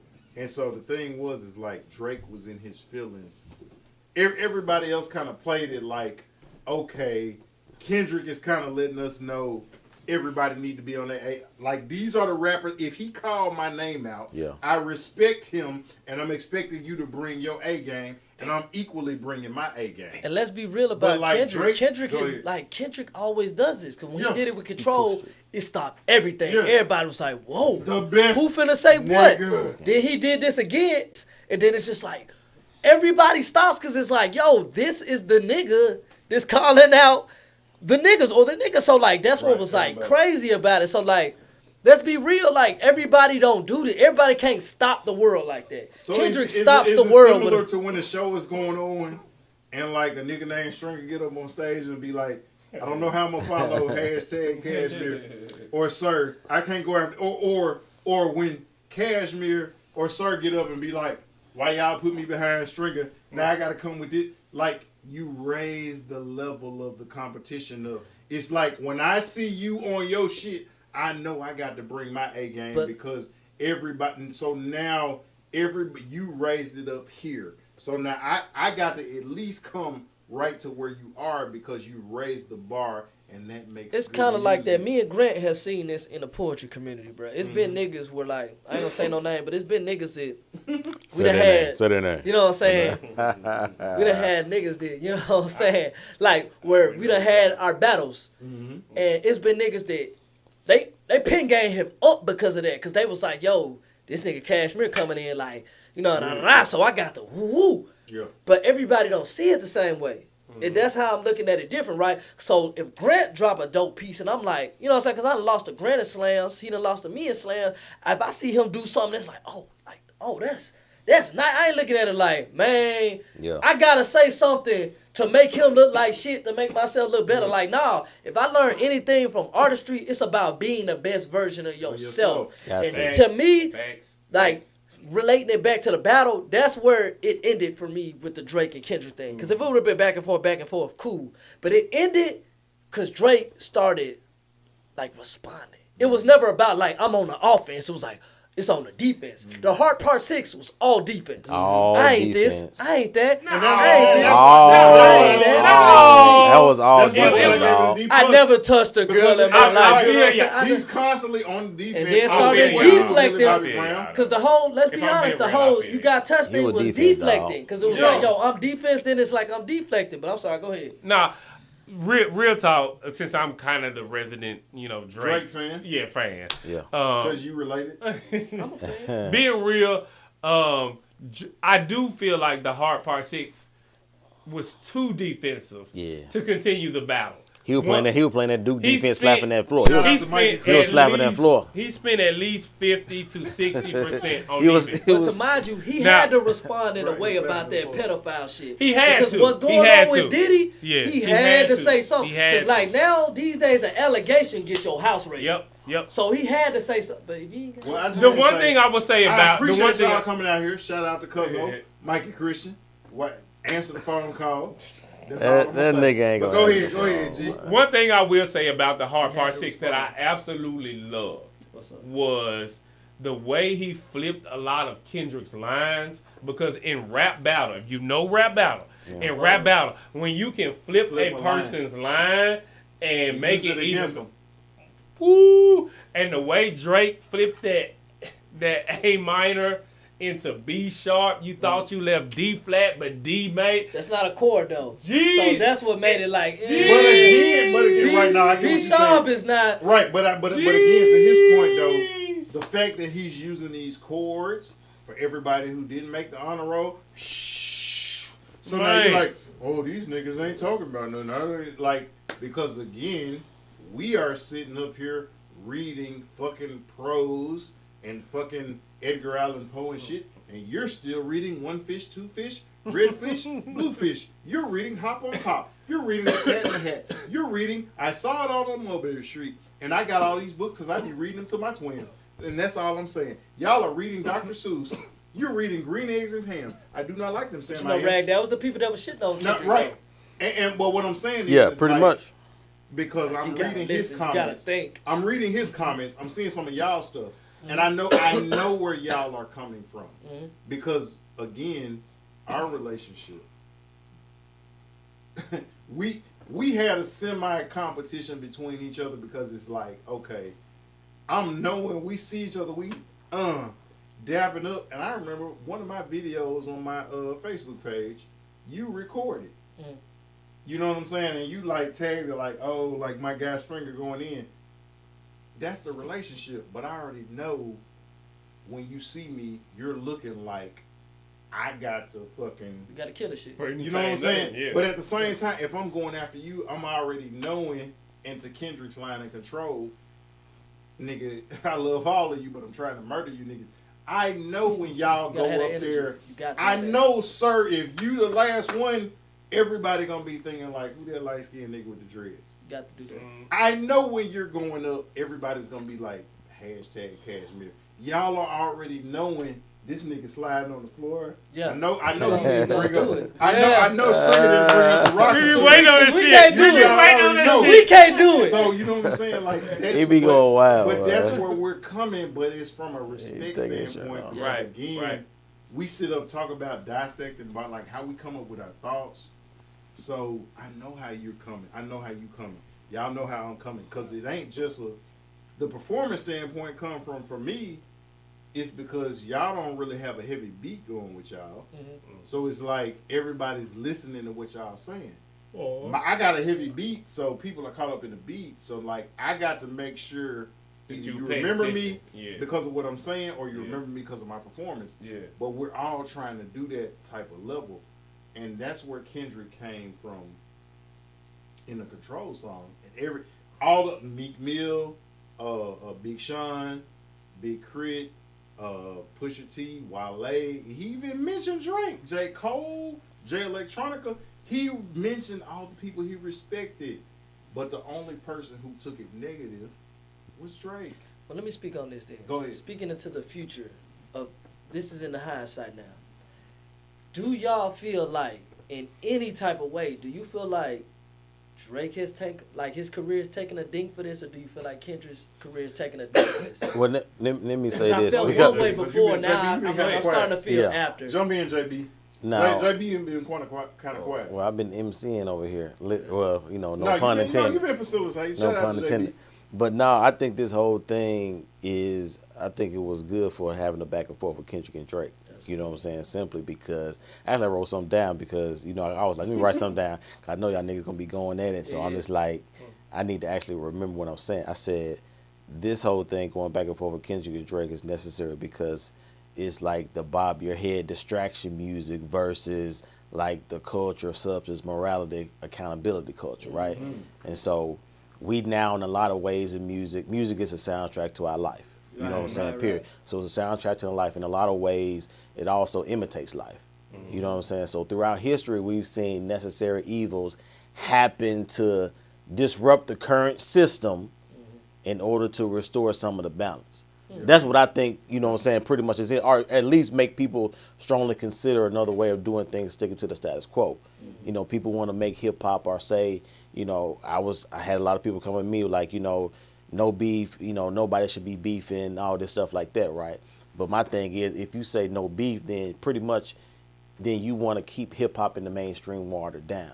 To me, Kendrick was the perfect person to come up to really go at somebody like a Most Drake. Main Street nigga. Exactly. Yeah. To really, give somebody another option. It's not gonna happen like D1. We talked about D1 a couple times on our, platform and stuff like that. D1 is dope, but I do think he overstepped sometime from his we all Christian, like a Christian point of view, to where I think like in order to do anything, we in a marriage, in a relationship, you need some disruption in order to get to the place to where you need to get. You know what I'm saying? So, people talking about this beef was just wrong because they talking about this stuff with Drake getting shot, his security guard getting shot. But I'm like, there needs to be some casualties in war in order to get to another level that we trying to get to.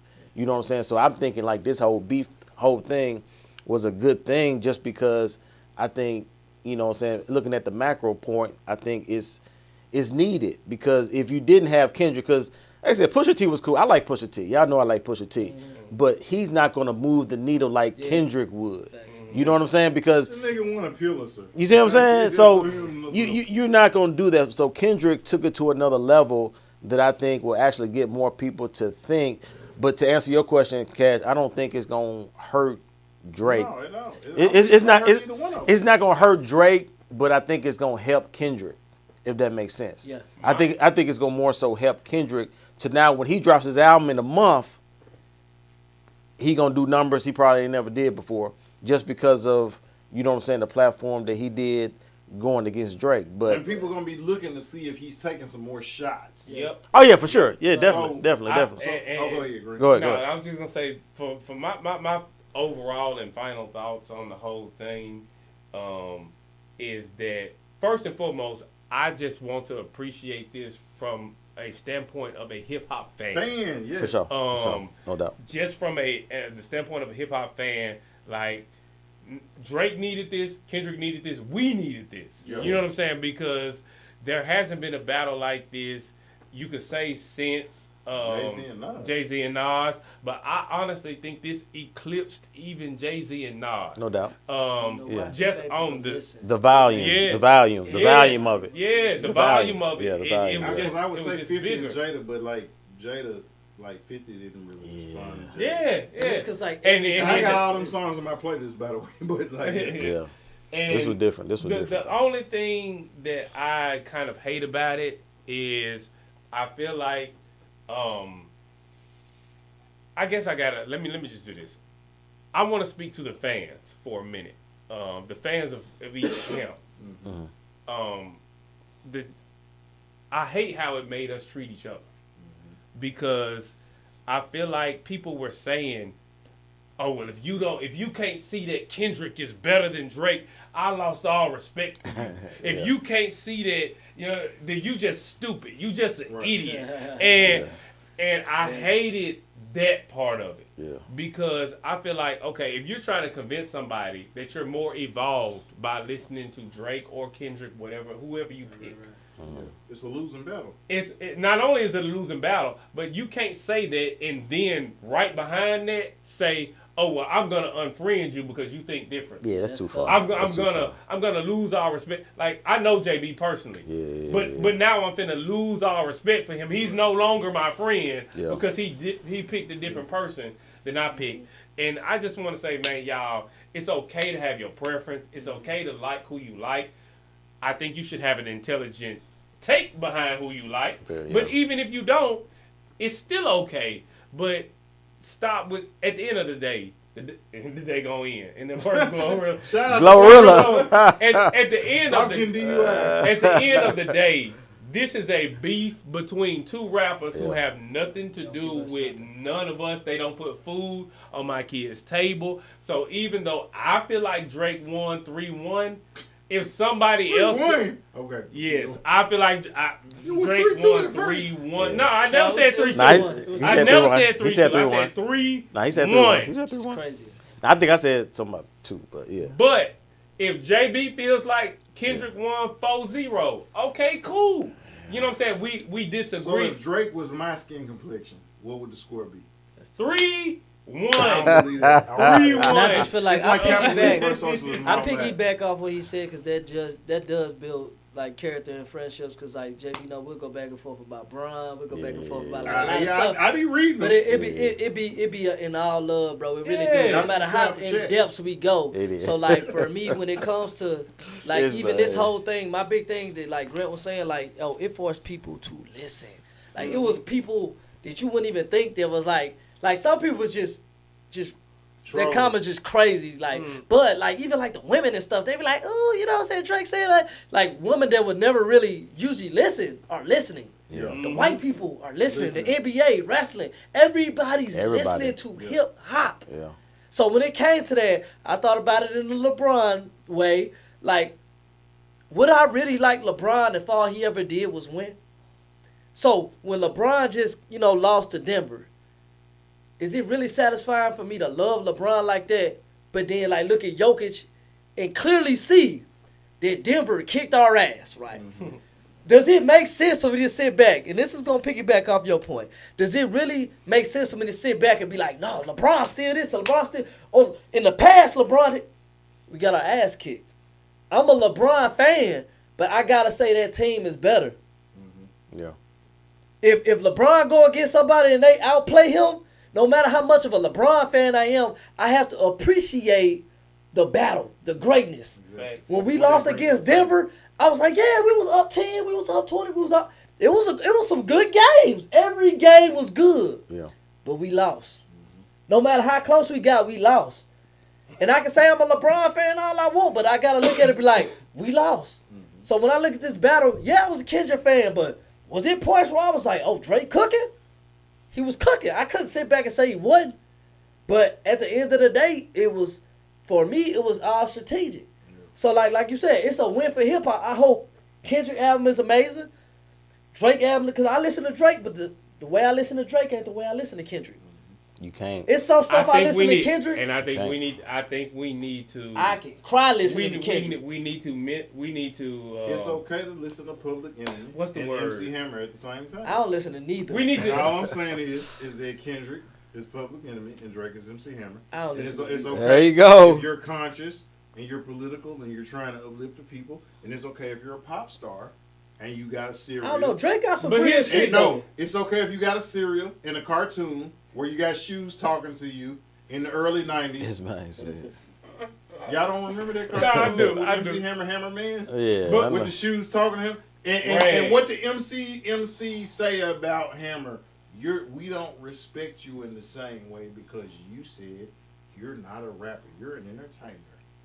And all I'm saying is of the two, is one that's more of an entertainer, even though you got bars, even though it's speculative, but let's just say for the sake of argument that you are writing all of your stuff. People are it's more palatable for everybody. I'm gonna be real though, Rag. You know what I'm saying? It really don't matter because we want to be entertained. But to his point, 85% of he the was time we talking want to about be the entertained consistency, anyway.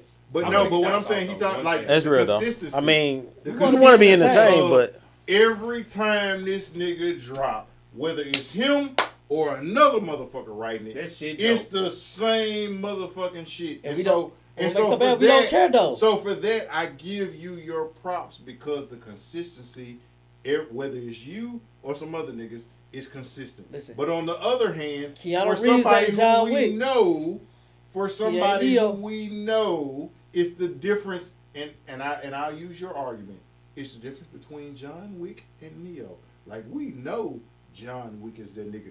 But we also know that Neo got some shit uploaded into him. Like, because by himself, he wasn't that nigga. But when he hopped in the Matrix and that shit got jacked into him, like, that nigga was a mate. So, like, when you hop in the room with your writers and they give you, like, all of a sudden, I know Kung Fu. But that's all the of difference a sudden, between- though, but this nigga over here, But the Rag, Baba Yaga nigga. that's the difference the Baba between- fucking Yaga nigga. That's the When difference the Baba between Keanu fucking Reeves and Bruce. Yaga, when John Wick versus Neo, who you taking? Because nigga, I'm gonna tell you who I'm taking.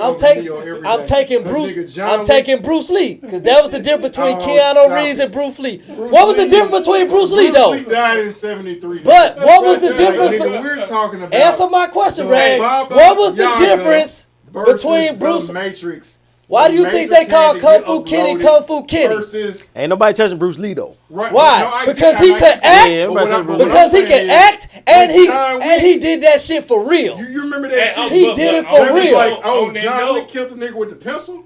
On that note, But Keanu Versus Reeves the is an Matrix, actor. like, Bruce all of a Wick- sudden, this nigga had to Bruce believe Lee somebody else had to did tell that him shit he for was that real. nigga. I'm proving your point though. He almost said Bruce Willis. Lee Right, he did did. that because my favorite movie, Fifth Element. But Bruce Lee did that shit for real. That was the difference because that's why people uphold him because he act, but he did that We're shit. He did talking his about own Keanu stunts. Reeves versus Keanu Reeves. Yeah. Hold on. No, hold no, on. we're talking Bruce Lee- about real versus niggas who have stunt doubles. Okay, Drake, hold quote up. unquote, has stunt doubles. Facts. Yeah. Bruce But Lee like, did his so- own shit. That's why I'm he's gonna held say to a this. higher I'm gonna say standard. this because there's been a lot of people. Because like I said, I read y'all's chats. You can comment. I read yours. I would just like to say, I'm gonna need for y'all to listen to the MCM podcast because context matters. I'm gonna need for y'all to listen to the Prez XTV and the Presidential Executive Podcast. No, they need to Context subscribe. They need to matters. subscribe. They need to subscribe. I'm gonna need for Crown Y'all need to start going- because he's been fucking quiet. Y'all need to start going But- live on Facebook too. Right, but what I'm saying is because Please. people are they're picking sides, and it's like because I like this person. Yep. I like Yep, that person. One thing I appreciate about you, Grant, is that you've acknowledged that you're a Drake fan, but you have tried to be fair in your assessment. Cashmere, I know you lean more towards Kendrick, but you've been objective in your shit. Like JB, I already know you can't stand Drake, but like when you talk Hey. about Family Matters, I'm like, okay, But I put it away. I put Drake in my top 25. Right. You ain't got him in my top That's 25. tough. He ain't got him in the top 25. That's tough. He ain't got him in the top 25. all time what? All time greatest rapper. We had an episode where we had all time greatest rappers. We did go back. the top Y'all 25. gotta look at that episode. He didn't have him in the I top have a 25. question. I have a He didn't have him in the top I have a 25. question. Five is You crazy. got? Do you have 20 rappers above Drake? Yes. Jesus. So, Twen- wait, no, I don't. Is he I number didn't- 25? I didn't. I was gonna ask, is he number Not 25? artists. Nah, rappers, MCs. on my yes. on my list, he was Is it 17. because of the ghostwriting stuff? Yeah. He was 17 for me. Okay, that played a role. He was 17. He wasn't Where's he even at on in his. yours? He wasn't even in the top He's not 30. in my top- No, I said he's in my top 50. I said he's not in my top 50. Jesus. See what I'm saying? Hold on. So hold on. Would you After put- all he's done? No, not artist, MC. I got the. We did with rapper. Yeah, It's yeah, cold, yeah. Would man. you It's put cold. him ahead of Andre? Andre? 3,000. 3,000? No, you wouldn't. Hold on, In his Hold on, totality? stop. Let me answer. In its totality? No. Yes. You're moving the bar. I I'm mean, just you gotta saying, put it all one together, though, Ray. verse, one song. But that's Would you can't put judge it him- like that. Oh, okay. You can't judge it like that. You Okay. know you All can't. right. You No, know you can't I'm not judge it talking on about a one club verse. bop. One I'm verse, not either. one song. Would you put Andre over Drake or Andre? Who you say? One verse. One verse, one song. They best shit. You putting Drake over Andre? You putting Andre over? You know better than that. After get back Family to Matters. The I fact get that you back to gave the You know heavy better than side, that. I get back lets to me you. know that. You know. That's Would you- tough though. It's a- Would you put him over DMX? Yeah. Yes, definitely. Yes. I'm sorry, definitely. And over I'm a DMX. big DMX fan. Yeah. I'm You a put who over big DMX? fan. You put who- Drake. Maybe not over Andre, but over Hold up. DMX. Go back and look at the Hard I'm a Knock Life huge- tour. The Hard Knock Life tour. I know it. So if you remember, it's a scene. Now I will say the hardest verse was the Muslim security guard, but Jay-Z came and spit his verse, and everybody. But then when DMX started rapping, I saw it. everybody shut the fuck up, and it was like, this nigga X is a motherfucking problem. He Wow. different. He And, different. and if nobody else would have jumped in, it would have been now the security guard jumped in and it was like, oh, this security nigga spitting too. But between Jay-Z, who I many people know. consider the GOAT, when DMX rapped after Jay-Z, everybody was like, oh. Not this better. nigga- I wanna be It was clear. different. You're not Earl better than Simmons Drake. is a problem. I Nice. want to be Not better clear. than Go ahead. I want to be clear. DMX is one of my favorites of all time. Me and my brother, like we grew up on DMX in the sense that when he dropped, "It's Dark and Hell is Hot," we was bumping that joint And Flesh of My all Flesh, the Blood of My way. Blood. He had two number Yeah, one until he albums in the dropped. same year. Exactly. I know who X is. I know who X is, and I know he about that It was life. Brenda, Letitia, but like, come on, man. I This know. man had a whole But- verse where he but rhymed the chicks' names. But Yeah. in total body of work and best verse versus best verse, Drake got him beat. Okay, again, you're using Drake, but Drake is not 100% of spitting MC and hip hop. It's a lot of R&B. It's a lot of No, reggae. I'm just saying. I Drake's know what best I'm saying rap is, verse. if I'm going to compare you, That was if our list. if Our list I'm was going more to so say, rappers, if I'm MCs. comparing Steph Curry and Steve Kerr is strictly off a 3-point shoot. If I'm going crossovers, of course Curry wins that. Yeah. So now, if I'm going crossovers, I'm moving the bar. But if we're strictly talking about shooting, that's a good ass discussion. Talking about And so rap. now, if we're talking about strictly from MCing, spitting bars, moving the crowd, Still Drake. that's a good ass discussion. Now, if we're talking about club bops and we're talking about Grammy charts and we're talking about streaming service, okay, well, clearly. Let me me ask you clarify. this. Let me Go ahead. clarify. It's Let me clearly clarify. that guy. I just got a Let quick me question. I'm clarify. gonna let you Let me talk. clarify. Quick question. Can I have you for my bracket? We got a greatest rapper. We got a best rapper bracket. May I have y'all? I just asked y'all once. I know you've been Yeah. before. Mm-hmm. May I have y'all for my best record bracket? Cause like if we gonna You go gotta- there, we gonna go there. But we do a bracket style over on MCM, so we gonna have it there. Yeah, Niggas against niggas. yeah, Usually I do 16s. This gonna be more like yeah. more. Can I have y'all for my bracket? That's easy. That's Say easy. no more. That's all I Easy. need. My response. I'm waiting on you, nigga. My response to that. that. My response to that. I got a response and I got a question.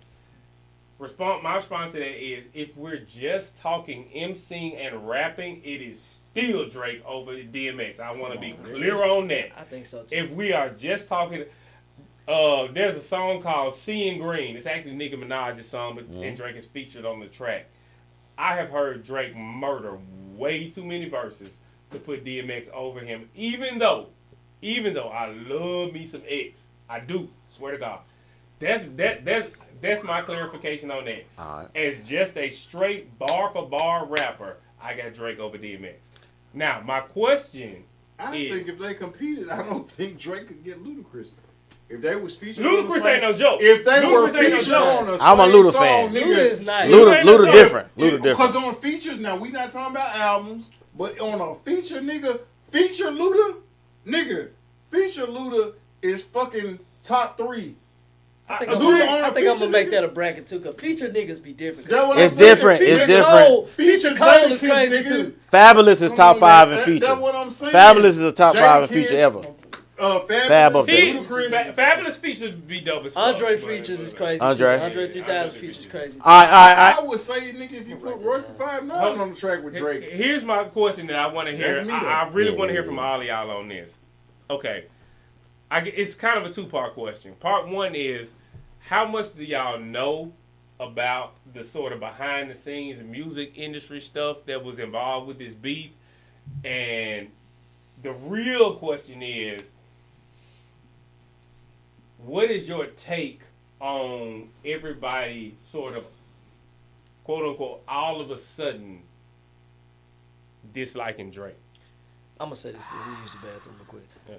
I feel like No, the I think whole everybody got to do the it. whole perception. I don't want to push that whole perception of like Drake is a pedophile. I don't, because I don't believe it. I believe he done some gonna say I some don't know questionable it. stuff. Yeah, I don't know. But like, I don't want to like, as a black man, if that's not true, I don't want to push that on another black man. You know what I'm saying? Was Kendrick right about like, it's people in the industry that's doing funny stuff? Oh, I definitely believe that's the truth.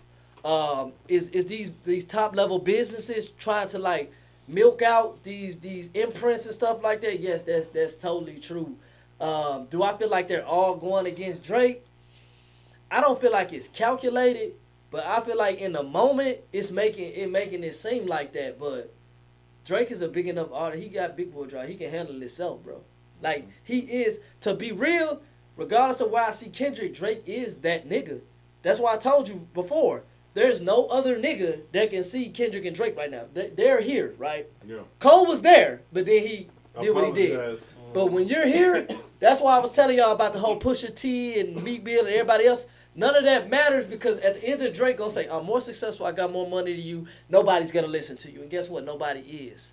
And Kendrick is just like, yo, I can rap better than all y'all niggas. Right. No. So nobody else J. can Cole see that. pulled a Ruben Sutter. Yeah. He's sorry for 2024. It could have been a fight. Let's be real. It could have been a fight with J. Cole. J. Cole had J. the Cole, bars, he but had the bars. you know, I know we've been going on time. All I'm gonna say is that again, and I'm gonna go back and the people that be in y'all's comments and chats. I'm gonna go on the people that be in your shit. Mhm. I just don't appreciate how you can call yourself a hip hop head, you can call yourself a lyricist, you can call yourself whatever you want to call yourself. Positive And rapper. You disregard the fact, like, for me to say that Kendrick is not positive, for me to say that he's not moving the needle in that way, and you yourself is that I'm disappointed. I'm also say I'm disappointed in people that like you strictly because you're on a Kendrick bias and you disregard Drake's bars. It's not fair, okay? Because to your point, whether it's Drake or some other, like whatever it is, it's been some good shit. Yeah. You gotta acknowledge it. Got to. On the flip side though, you like Drake, he got the bops or whatever. If you're objective, because when we was on the way home, I let my son listen to, because he was like, oh, like, man, like, I just been listening to Drake stuff. So I let him hear Meet the Grams, and he was sitting there, he was like, oh, wow, that's good. That's different. He was like, and Yeah. then I let him hear Ether, because he had never heard it, like, and then he was like, oh, wow, yeah. Whoever he was talking about, because now again, he 14, he don't know nothing about Nas and Jay-Z. Yeah. But he's like, I like that too, but it's a lot of people who are, because I rap a certain way or because I'm from a certain coast, I like this. And so because this doesn't align with the way I rap or my style, I don't like it. It hurts my ears. It's trash. I'm like, again, the people that you hold up here said that JB is great, said that Sir is great, said that Cashmere is great. So how you gonna say you don't like JB, Sir, or Cashmere, but you say you like Stringer? But Stringer said, nigga, I listen to JB, I listen to Sir, I listen to Cashmere, and I got my cadence and my flow and the way I do my stuff from JB, Sir, and Cashmere, but you don't like them, but you like me. That's kind of contradictory. It's kind of hypocritical. Very And contradictory. y'all need to really assess, what are you really listening to? Okay? Is it really just about the beats and the bars?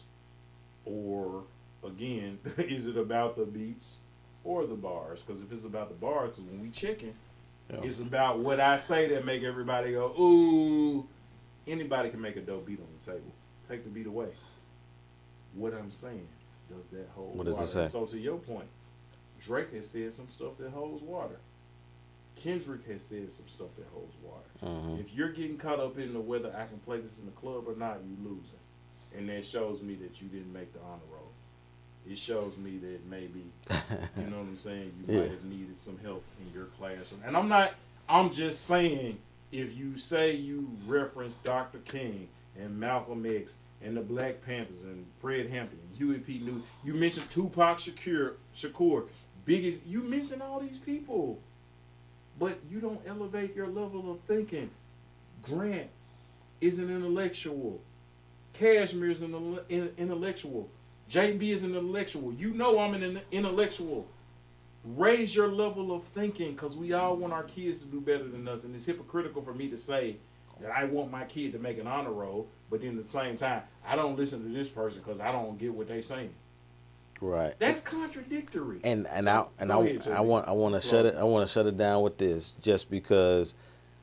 And I'm not even a super fan of Kendrick, just to be honest. Like I bump him, but I probably listen to more Big Sean than Kendrick. Mm-hmm. Probably, you know what I'm saying? When I come down to it, my whole thing with this whole thing was just what it represented, what Drake represent and what Kendrick represent. And I just thought, because I know Grant, you know what I'm saying, you like community, you like all this stuff. So I'm just like, you want more morals, you want more family, you want more discipline. So that's what Kendrick was about. To me, with Drake, I thought Kendrick actually, Drake said, okay, I actually let Kendrick come out and rap more, so y'all need to thank me for that.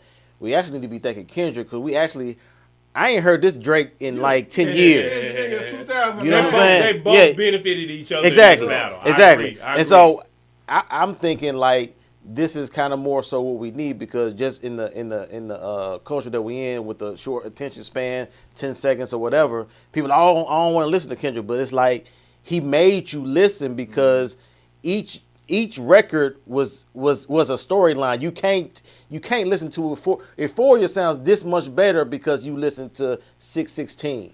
And 616 is good because Not Like Us. And so it's like it's a storyline, but if you take it as an anomaly by itself, you know what I'm saying? Then okay, we going into Drake's bag, right. But Kendrick was so strategic and put it as in a storyline. To me, that's why I thought he was pretty much undefeated, because of how he dropped his strategy and how he just pretty much kind of surgical with it. But I appreciate you coming here, Grant, because you know what I'm saying. It was he gave a totally different perspective, but it wasn't just because I like Drake is big, Drake is the GOAT. Like, he actually intelligently broke down his point.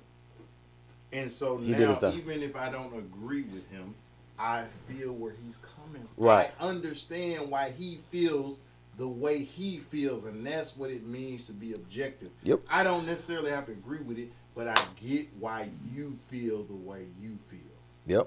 Yep. Any last word? A couple of 30 seconds. What you got? Me? Okay, I get my last words on it. I really, at the end of the day, I just want a even judge and an even playing field for both Kendrick and Drake, because I feel like they are both great in their own right, but I also feel like they are both flawed in their own right. Mm-hmm. I feel like sometimes we make these celebrities into gods. Right. You know what I'm saying? And that's where we go wrong, whether it be Drake or Kendrick. Yeah. Kendrick called out Drake for being a womanizer, but guess what? Kendrick has cheated on his wife multiple times. You know what I'm saying? So it's just that thing of, we are all imperfect human beings trying to perfect ourselves. And we have to give each other the space to do that.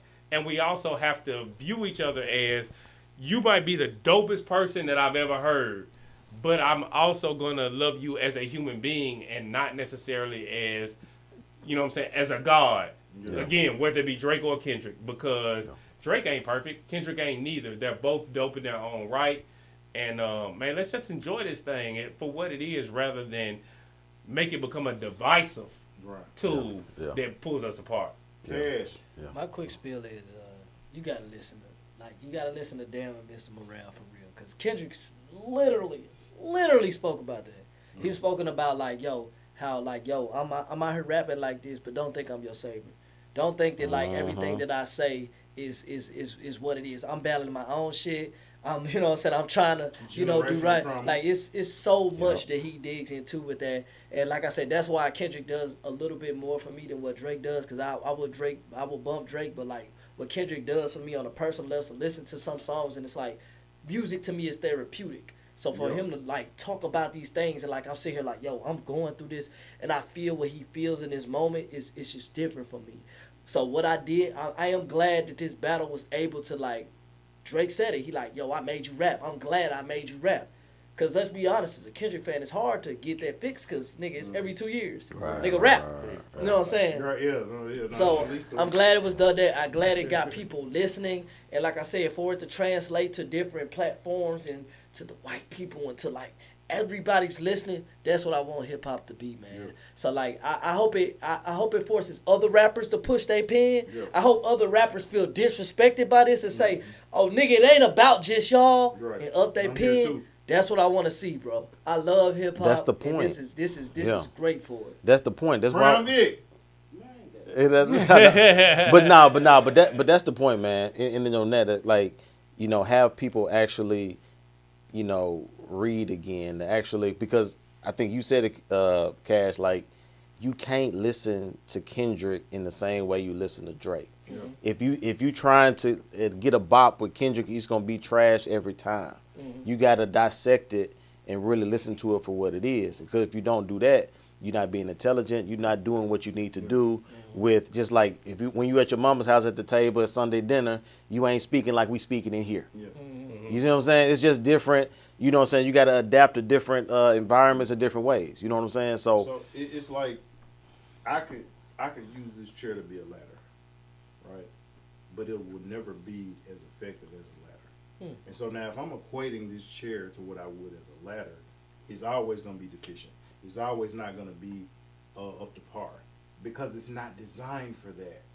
So it's always going to fall short. And in the same token, if I look at a ladder and I try to sit on it, it's going to always be deficient as a chair. And it's a horrible chair. It's hurting my back. It's hurting my thighs. It's hurting, you know what I'm saying, my tailbone. Yeah. But if I use a ladder as a ladder and let a ladder be a ladder can be fucking amazing because it's going to let me do everything I need to do. If I let a chair be a chair, it's going to do, and guess what? You can have this chair for 30 years. The chair can last for 30 years as a chair. It will only last for 5 as a ladder because it ain't designed to be a ladder. Nope. A ladder will only last for 5 years. He got in his poetry bag, didn't it? Because it's not designed to be that. Yeah. But if I let a ladder be a ladder and a chair be a chair, I can have them both for a lifetime. And we all got grandmas that had the table we passed down for 30 years. Because they kept it strictly as a table. Yep. And we was able to pass it down. And so if we let Kendrick be Kendrick, man, I can get some dope ass shit from Kendrick. And if I let Drake be Drake, man, I can get some amazing shit from Drake. And guess what? 20, 30 years from now, Drake will still be fucking Drake and it'll still be fucking amazing. And Kendrick will still be fucking Kendrick and it'll still be fucking amazing. But if I try to make Kendrick be Drake, I'm going to fall short every time and vice versa. All day. Yeah, we're going to shut this down, y'all. Until next time, continue with that executive mindset. And most definitely keep it presidential. Salute. Arrivederci. Bow.